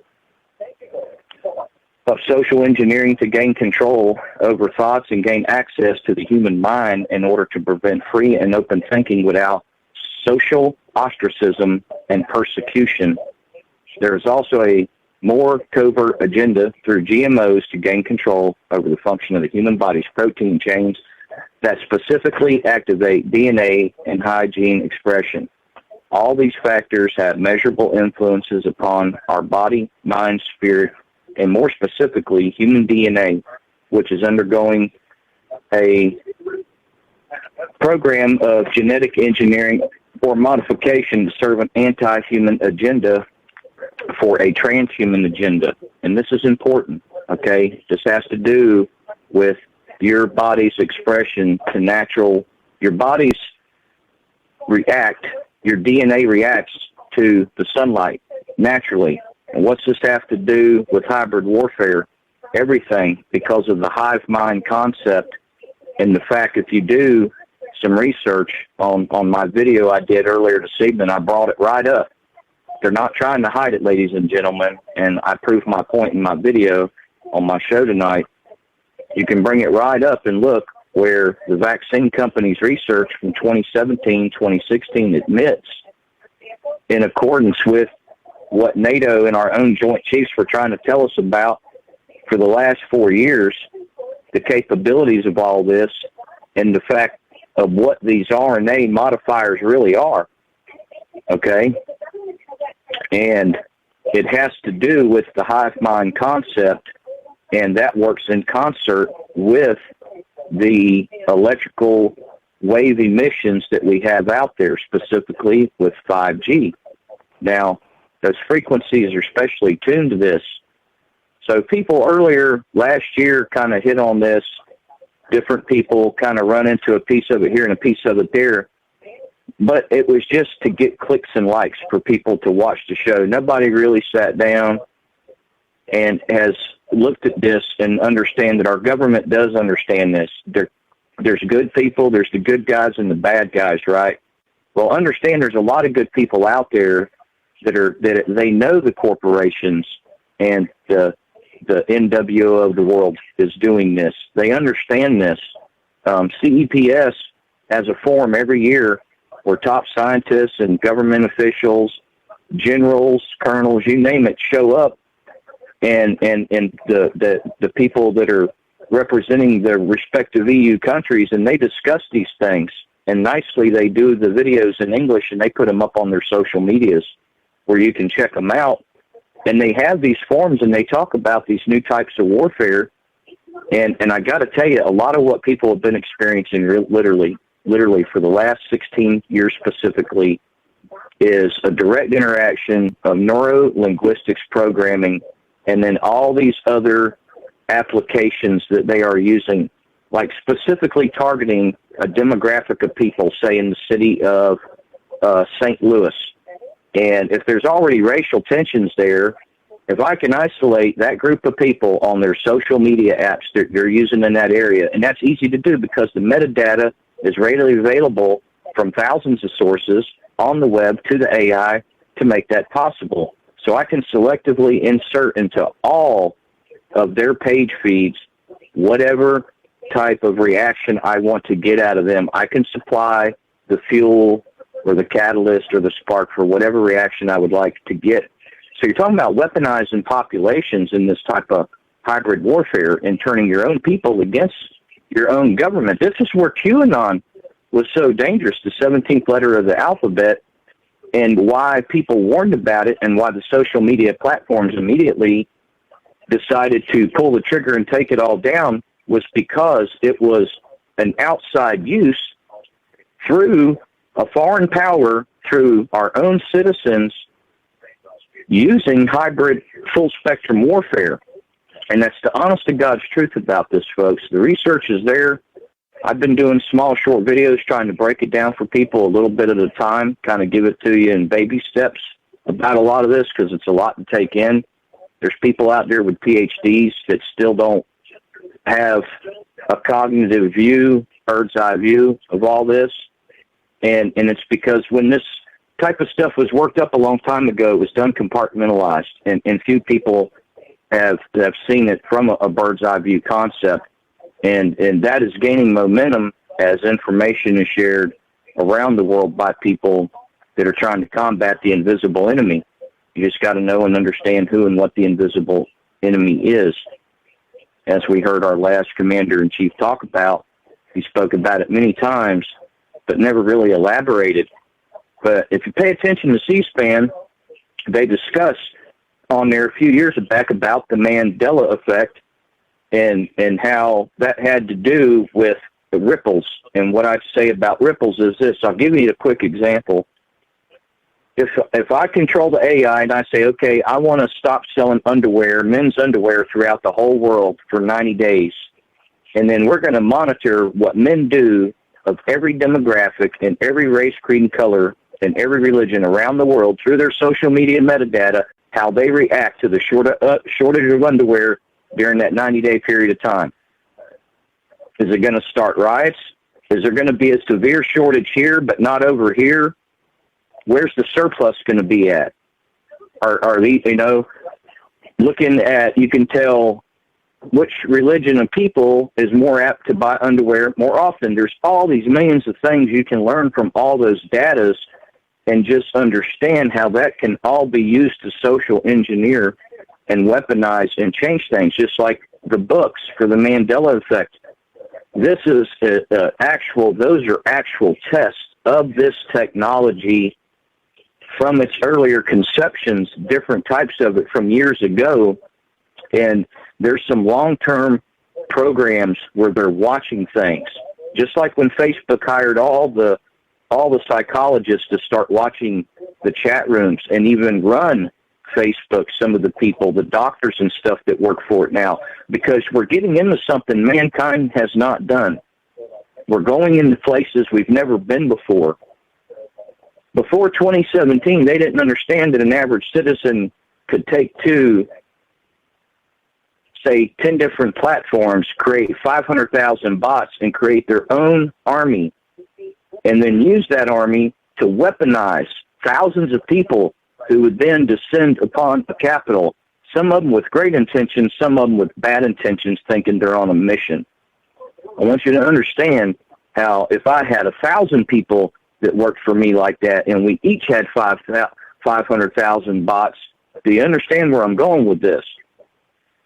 And from the root source, because 99% of all the experiences people call in and talk about, it's all because of your interaction with one thing that's all in our lives prevalent, and that's the internet, the TV, the wave itself.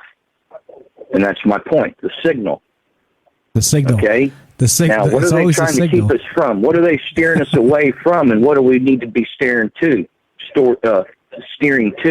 And our leadership knows this. So there's top defense people been screaming, folks, about this for 20 years. You know? Huh? Yeah, man. I think I'm with you. I think you're spot on a lot about all this stuff. Now the thing is here, like we're talking about that signal, whatever that signal is, it's coming from some entities, right? Like the elite or whatever, right? Like there's literally, this is the brainwash signal. This is all the things you're talking about, right? We're altering DNA. We're doing all these things. To what end? What do you think the end is here? Well, okay, getting to the hive mind concept, it's an alien concept to us.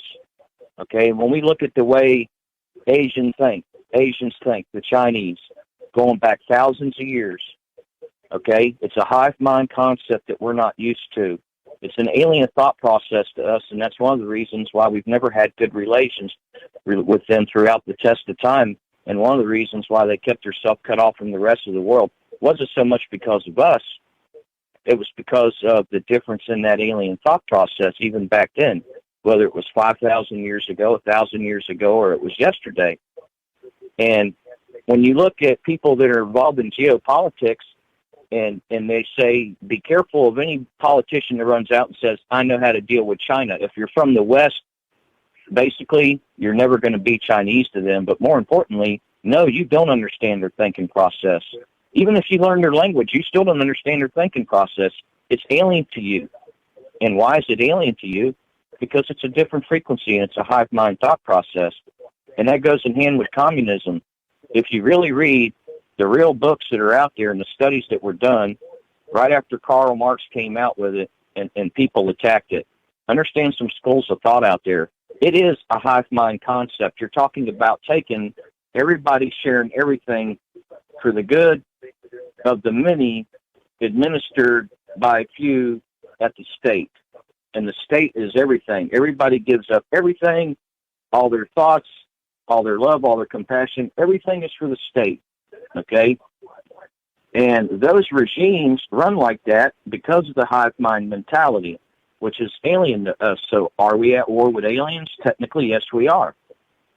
Absolutely. Once they started introducing these RNA, DNA modifiers and recombinators to their populations, as they're all asking everybody to do now, this is about them trying to literally force humanity into this transhumanism, and they're doing it now. It's not if and when, it's here, folks, and it's staring you right in the face.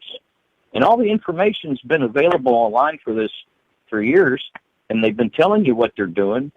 We've seen the good people in our governments argue and try to out the bad people that are going along with this, and it's well known.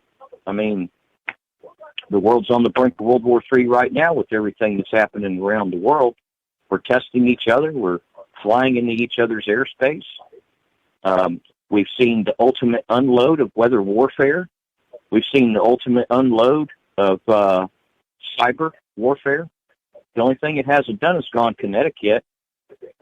But we're definitely watching a lot of the things we've come across are evidence and proof of these programs and these new types of warfare that have been in development really for a long time since the end of World War II. And then as our technology has progressed, they have adapted it to meet those requirements, silent weapons for quiet wars.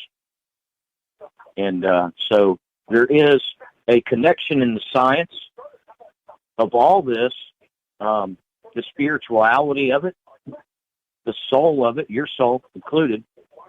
And I'll leave you with this. Don't let them take your minds out there, folks. There you go. There's real information out there. There's real stuff out there. Do not let them take your minds, because that's precisely what they've been trying to do for a long time. And they've been working overtime at it, and they're very good at what they do. Yes, they are. And I think the result of that. I think the basis of this entire show is that, like it's a look at all this information out there, try and put it all in front of you, and just be you about it. Like, think.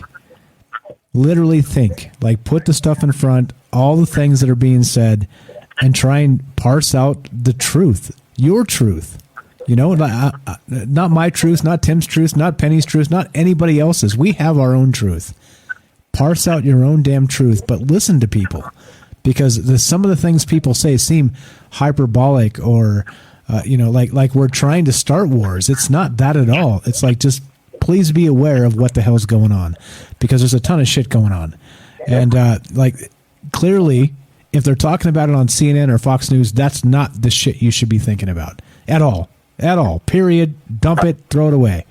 It's garbage. It's propaganda. And here we are trying to find other things that make sense. Tim, we got Penny on. We got a call behind you. You're the best. We only got so much time. Thanks for sharing all the good shit you share. And, we'll talk to you soon, okay? I appreciate it. Pleasure. Have a good night. Pleasure's ours. Thank you, sir. All right, so before we go to Jay and finish this up, go ahead, Penny. Thoughts on that? Sorry, I was just saying bye to Tim. Holy shit, there's a lot there, right? Yeah, and I knew exactly what he was talking about as well. Is very much spot on with what he's talking about. They actually said that we've been in World War III since the Queen's coronation. The silent weapons for quiet wars is what they've been doing since the coronation in the 1950s. I don't know if you've heard that, but that's what they've been saying. Ever since World War II happened, after that, we've actually been in this silent war. And then you start looking into like the Nazis and how they actually won. But then if you look at the whole war, was it just a stage just to shift things around like they do now? They create wars to sort of shift things around and do what they want. The GM as well, it all makes sense, with what they're doing to the food, and then you've got the trails in the sky. I can't say the word because you'll get a little banner underneath. The little lines in the sky, what are they dropping on us? And they are actually amending our DNA. That's what they're doing. And we all know that the V we can't talk about, the Vajibba jab, is gene therapy. It's what it is. So he's spot on with what he's saying. And all the other things what he says, I can't say because I can't repeat it, because talking about the number underneath 6 and the G is linked in. What he's talking. We're talking in code here. Talking code. I've had so many strikes. I've had 8 strikes in 5 months. So I know exactly what I can and can't say. So I'm not going to risk your channel. So yeah, it's okay. So people need to know as well. So I was panicking when he was talking. I was like, yeah. So the number before 6. 6G, we can say that is ready to go as well. A lot of people don't realise this. That is ready to rock. They're working on 7. They're always a couple ahead of what they're going to do. They haven't actually gone and turned the SG. Let's call it S. They haven't turned it on properly yet. A lot of people think that this is it. This is not it. When they go up to 60 gigahertz, that's when we're really going to start to have the shit hit the fan. I can say that because you're not on Fringe FM. And that's when I think the things that are going to go in our arms, the Vajibba jabs, there's something in that the SG, when that gets turned on to full 60 gigahertz, there is something there. And this is what we've been saying for the last year or so, but anyone that was saying it has been wiped from the tube. Isn't Tim on D Live? Yeah, I did link his. Yeah, I linked his D Live both in the. That's why. Yeah. I linked it all. Yeah, exactly. Yeah, so there's only so much he won't you can be on say. YouTube. Yeah, no, he's not on YouTube. He actually had a YouTube channel. Yeah. He said everything he said, they just kept taking down. They kept taking down. Yeah. I can imagine. Just be careful because you don't want to lose your show. We've got to play their games. We're in their house and we've just got to be careful with our words. We've got to go under the radar. The algorithms are really bad at the moment. They're picking up everything that we say. As you know, someone mentioned the 17th letter once, and you got this banner for like 3 months under every video. Yeah, did you guys notice that? Exactly. So we had to exactly. You came onto my show, didn't you? You came onto my show, and you brought it with you. Tell the story. Tell us. I don't know who mentioned the 17th letter. Who knows? It wasn't you. It wasn't me. Somebody either in the chat or who rang up mentioned that letter, and poor Mike has been.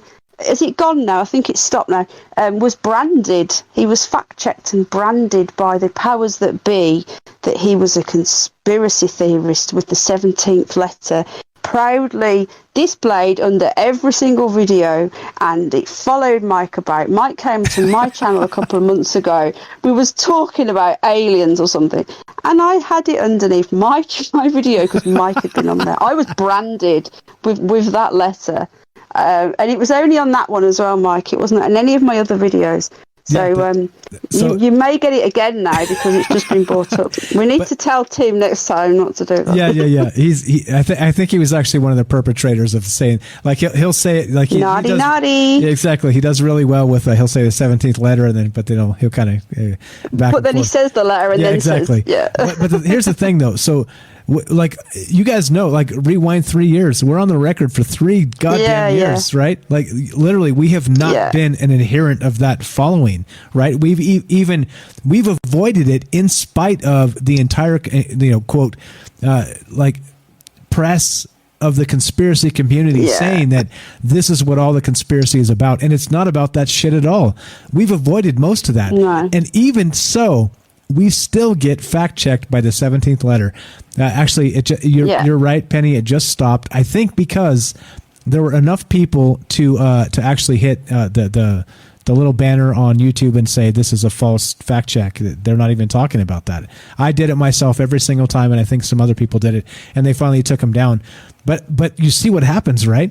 They actually they put this stain on you, and then no matter what you're talking about, we weren't talking about anything remotely close. It never even came up, and then so they would fact check us with this, and I was like, what? Every damn time. And then I go on Penny's channel, and she's from the UK for crying out loud. It ain't even a thing over there. But they fact check her channel. Trust me. Is it a thing? Okay. Yeah, they do. Oh, there's some right morons that are still on about it now. They still believe it now. They really do. They just need to just wake up, but it's so frustrating because it was all just complete controlled opposition just to distract people, just trust the scam, we'll be okay, but I didn't say the P word because they'll pick that up. Yeah, you're just going to change your letters. Yeah, so we say scam, so I know how to word these things. The algorithms are waiting for the exact wording. One day they'll pick up our words, and then we'll just change them again. We'll just have to keep changing our I feel like terms. I feel like we're turning into David Wilcock. You guys watch David Wilcock's stream? He's like the P of the J of the D of the. Oh, is he really? He's like. Yes. Right, we'll have to get a tinfoil hat dictionary out so we can all have a little copy at home. And we'll have to have our own number station that gives new codes every week so everybody knows. Yeah. It's like the Morse code. It's that ridiculous over here as well. I don't think you guys have this problem. I don't know, but do you guys have to have a press pass, like a journalism card or something when you do journalism? I know that in Canada there's one called Rebel Media, and when he comes over, Ezra Levant, he can't believe that it's like they're asking for your typewriter license back in the East Germany. When you wanted to send a letter and they'd come round and they'd say you need a license to have a typewriter, so you couldn't send any letters out of the country. And he says it's literally like, can I see your typewriter license? You know, you're not allowed into courts or anything here. If you're seen out and about, walking around, especially at the moment now, they're like, if you got your name, address, you know, where's your little pass? And if you haven't got it, then you are literally flung out. And apparently that's bizarre to you guys over there. I don't know whether you know what I'm talking about. No, so that's not a thing over here as far as I'm aware, but I'm not a journalist, so I kind of don't live in that world because journalists here are just morons, like literal freaking morons. Yeah, I'm on about citizen, you know, like citizen journalist, someone that just wants there's so many citizen journalists here, but unless you're part of this sort of, you know, we all know the journalists aren't real journalists anymore, they're just activists. Unless you're part of that little clique, you're not allowed to actually do any journalism, and that is a major problem here. They are literally stamping down so hard on everything, and like I've said before, they've been taking the media over the last 10, 20 years. It's been very slow, you know, and now they've got the full media. They can do whatever they want now. Like the guy was saying about the app, so they can choose a demographic and they can just pump that demographic full of what propaganda they want. And unless you're a free thinker, which we're becoming rarer, I think, these days, you were just going to believe that. And we've all we can do is try and tell people, just plant the little seed in their head, and hopefully they'll get thinking a little bit and awaken that the dormant part of their brain that's been dumbed down with the idiocracy. Try and wake them up a little bit, you know. And the fluoride. Yeah, we don't have that in our water. You don't have, a lot of places do. You don't do that there? What the hell? No only where. No, the UK do, but each water company is different. So where I live, our water company doesn't do it, but you go down the road and the next water company does it. So, but I don't drink it anyway. I only wash in it, and even then I don't like washing in it. I don't drink it at all. I don't drink any water from the tap. It's full of all sorts of crap. Same, yes. You get the fluoride. There's copper in it and all sorts. Yeah, all kinds of crap, like that. All the Prozac they dump in the toilet and shit. it's all in the water. Yeah, it's just like a lot of ours is like Victorian where we are. It's really like really old piping as well. There's all sorts in it, you know. Yeah, totally. We got lime in it. It's just nasty. Yeah. Yeah. And totally. So but they do put fluoride in a lot of places in the UK though, in the water. Okay. So yeah, I was going to say no wonder you guys kicked Hitler's ass. You didn't have fluoride in the water. But we didn't probably then. Oh, yeah, probably then. All right. So we got one more call. We got Jay from New York. We're going to take this guy. Jay. I like Jay. You know Jay. Jay. Everybody loves Jay. Jay is everybody's teddy Everyone bear. loves Jay. My mom calls me the next day. My mom calls me after every show. She calls me the next day. She's like, "Would you give Jay a hug for me?" There you go. We're going to give Jay a virtual hug for my mother. All right. So we got, I'm Mike. This is Penny. Follow Penny's channel, please. Penny Bunny or the Curious Bunny on YouTube. Correct me if I'm wrong. I'm sure we can get some links up in the chat there. Great stuff here. Yeah, I'll drop some links. Yes. Thank you. Let's go to Jay. We're talking about the Mandela Effect, the nature of our reality, the allegory of the cave. And Jay, what's up, buddy? What's up, buddy? Let's see. What else do we got? Let's see. I got messages on Discord. I've got all kinds of stuff. Jay, you're on Trouble Minds with Mike and Penny. You're muted, but if you want to unmute, you can be on the show. It's all good. We're gonna finish this up anyway. No, I agree. This is the thing. Matthew says this in the chat. I like how British people say "sar" instead of "saw," right? So like we like how British people speak, and the British people love how we speak. I'm gonna just say it. Tasha. They love that. They love that shit. That's amazing. I don't know how amazing that is, but okay. It's a mutual appreciation, let's say, of people that enjoy freedom in some capacity and want it to persist for us and our children and all the future, et cetera, so on. Let's bring Jay back in. Jay, unmute that shit. Get your ass in here. Nope. All right. Let's see what happens. People get scared, man. People get scared. What can you do? Let's wind this up, Penny. I'm gonna bring Jay in, and I'm gonna keep. Is he gone? Trying. Oh, sorry, I thought he'd gone then. Yeah, he keeps popping in and popping out. I'm gonna keep bringing him back in. I think it's Discord. Yeah, it's They Discord. did that to me. Yeah, it kept knocking you out of the channel for some reason. So let's finish this up. Let's finish this up. We've been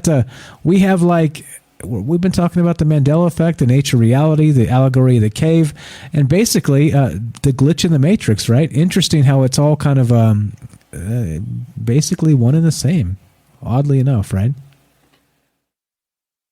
Are you talking to me or was it Jay? I'm talking to you. Jay's not in. I'm still trying to get Jay. Oh, sorry. I thought he'd come back.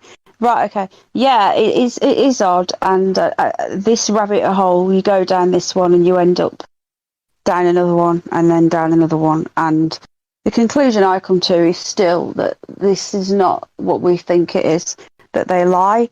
When you start looking at the reasons for why they lie, it's just so vast. I don't believe that we are this little fragment in this huge universe and more, what is there? Just constant space, and we're nothing. Hello? Are we nothing? Oh, he's you back. Here? Well, he's Hello, in here. Jay. He's muted though. Hi. He's muted. What's up, Jay? Sorry. Continue. Yeah, I was just going to say that.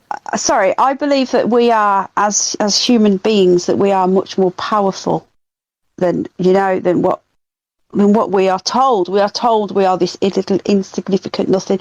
Like, again, what Tim was saying about the hive mind is spot on.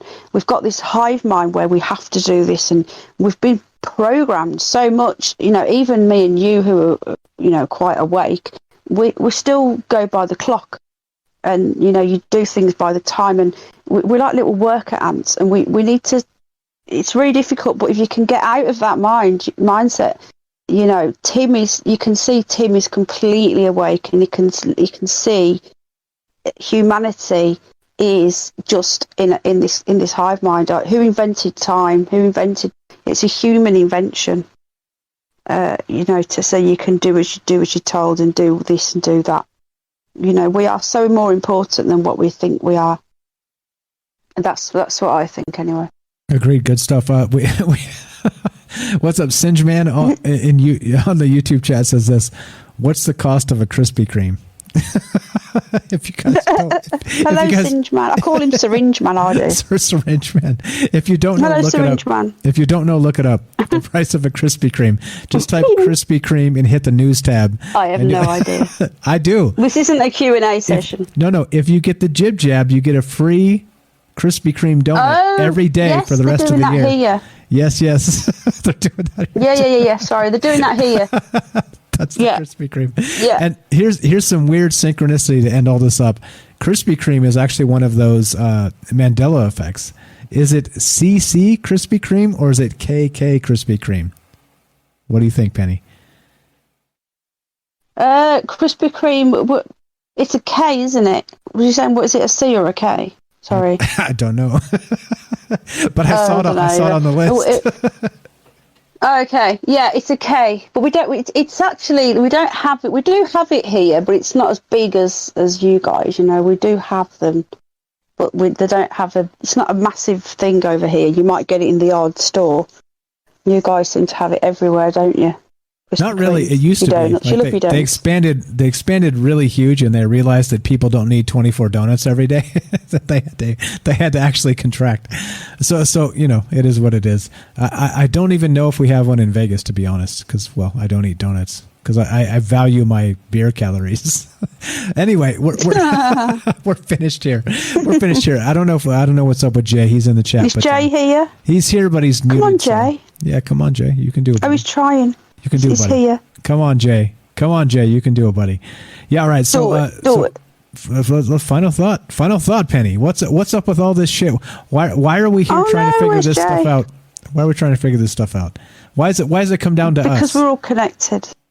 Because we are all connected. We are a collective consciousness, and there is something there that's trying to wake us up because there's too much coincidences and there's too much synchronicity, and I truly believe that there's no such thing as a coincidence. It's just too bizarre. There's too many bizarre things happening lately with me, and like with you and with Joe. How did I even end up on this channel? My phone turned YouTube on one day.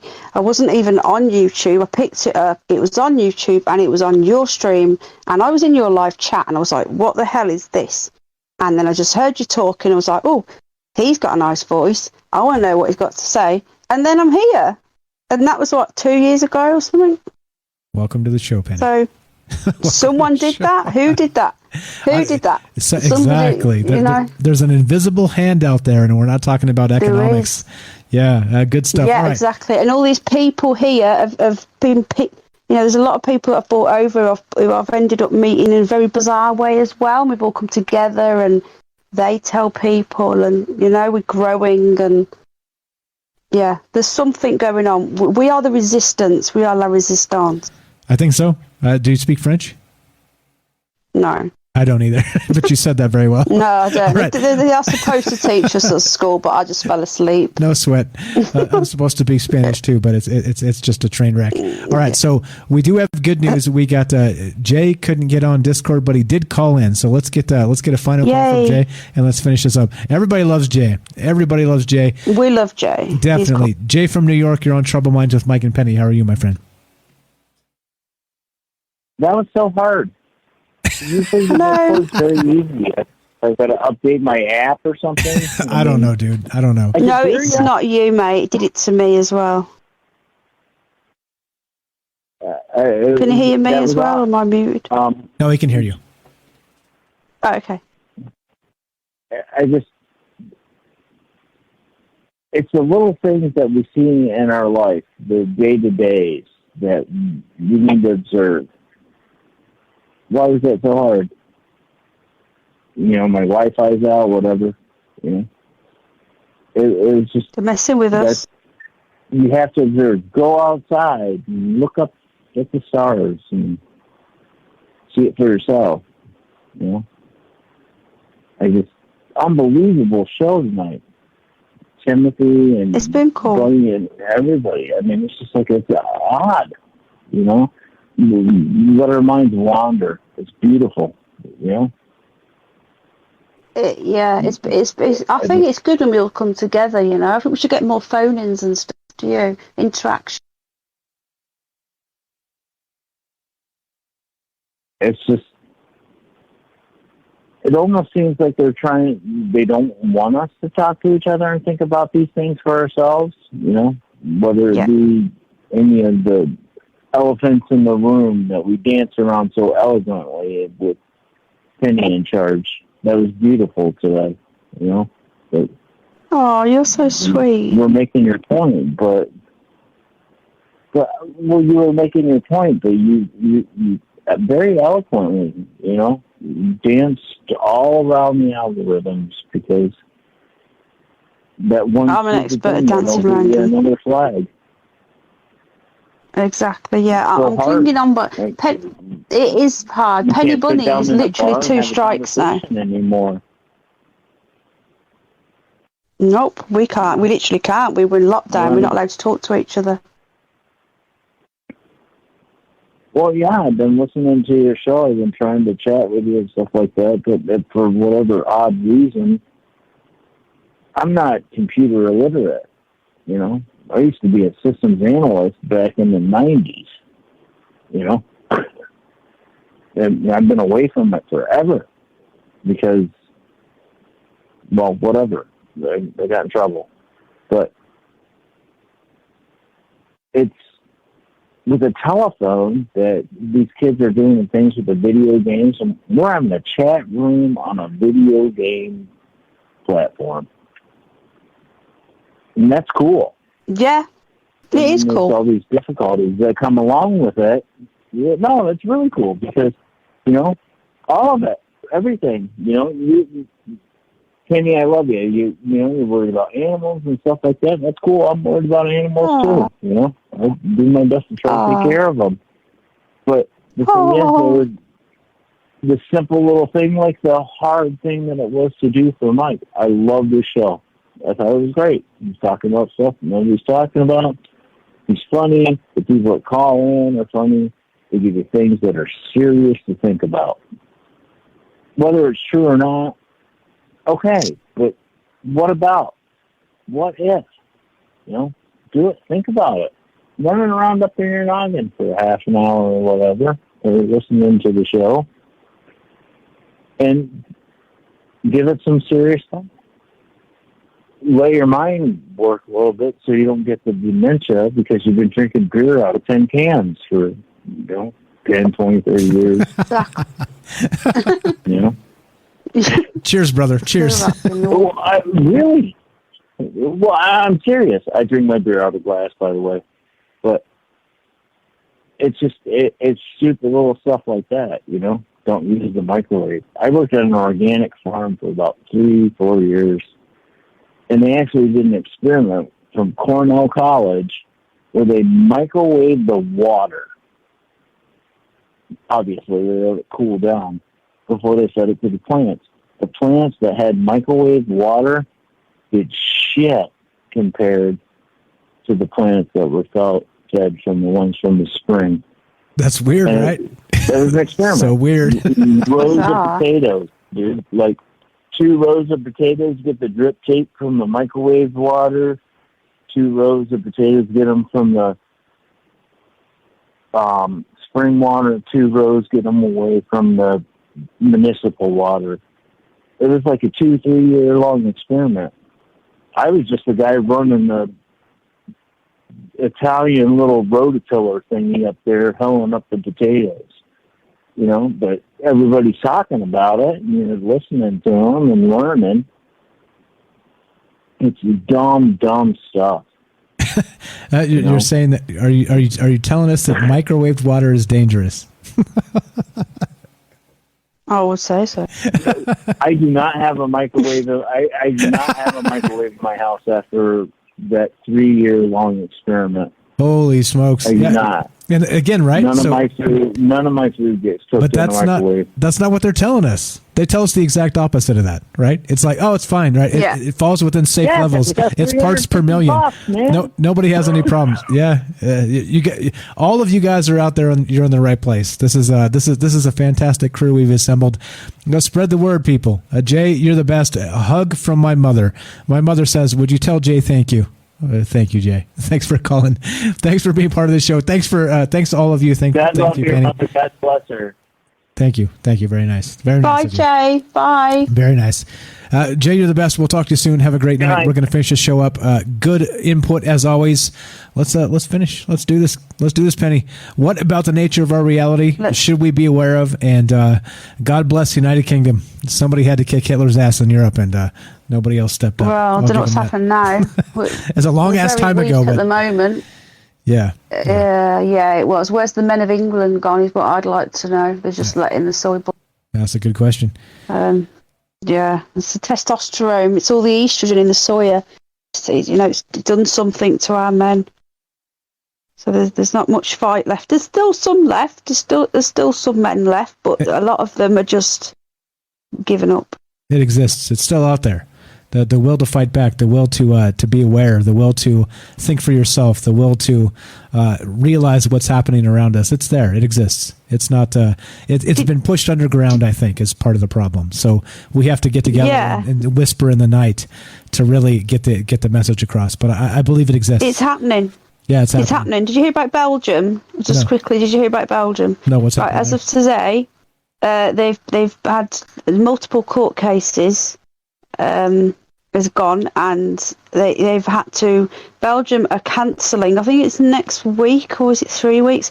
All restrictions have got to end. It's gone through the courts.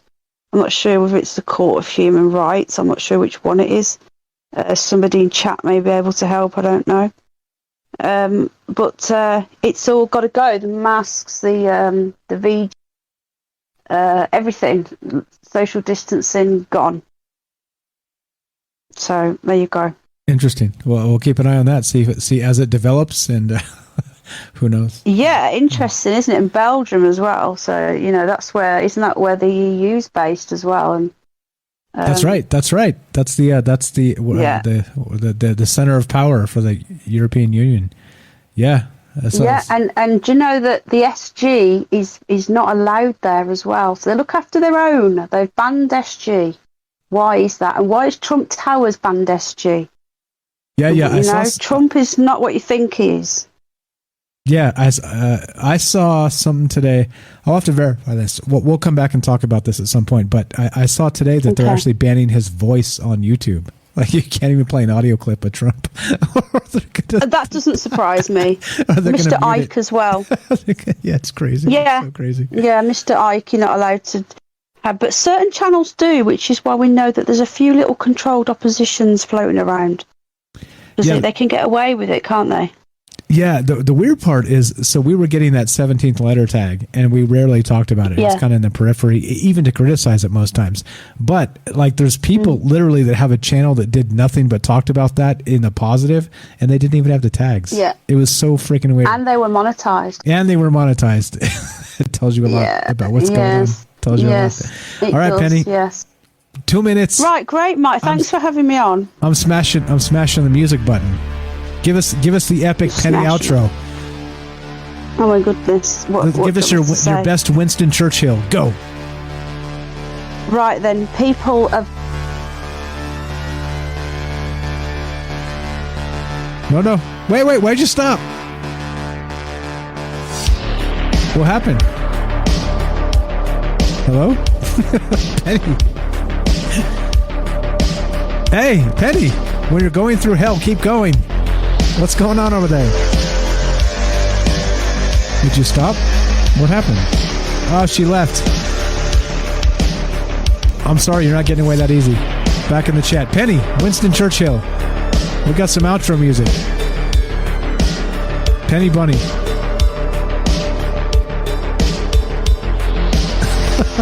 Okay, I don't know what happened. All right, we're done. Stage fright. Exactly right. Like when you smash your fist into the podium and scream, "Wake up, people! Wake up!" Oh, there we go. All right. I think she's back. Penny. How are you? Hello. All right.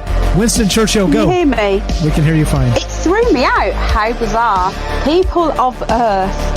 We need to. I'm just going to make this up now. We need to come together. We need to fight the tyranny that is upon us. We need to stand together. We need to turn our TVs off, and we need to open our minds, and we need to wake each other up. Tell a friend about Troubled Minds Radio. Open your mind and open your YouTube and share this channel. And follow Penny Bunny and the Curious Bunny on YouTube. This is Penny from the UK. Thank you so much for hanging out with us tonight. Thanks for being proactive and helping us set this show up. Thanks to Tim. Thanks to Joe. Thanks to Jay. Thanks to everybody who called in tonight. Thanks to everybody listening. This is the end of the week for Troubled Minds. We're working on something. I promise soon we'll have like a fourth show of the week. I don't know if it'll be Friday or Saturday or something or other. Anyway, stay tuned. If you haven't joined the Discord, troubledminds.org. Click the Discord link. Get your ass in here. That's where all the up-to-date information comes. Everybody else, you guys are all the best. Like I said, I'm me. This is Penny. You're you. But together, we're us. And that becomes a very, very powerful thing. Don't discount it. And don't forget, you decide what your reality is. Not CNN or Fox News or any of these other assholes. You decide. Thanks for listening. Be sure, be strong, Bye, be true. Everybody. Thanks, Penny. You're the best. Yeah, merch. We need merch. It's coming. Thank you for listening. From our Troubled Minds to yours, guys. Have a great night.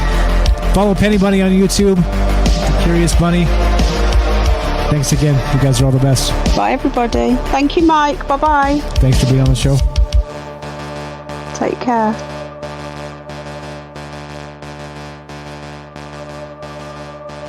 Tasha, as we end. And Sherry gets the comment, the bottom is about to fall out of the woo.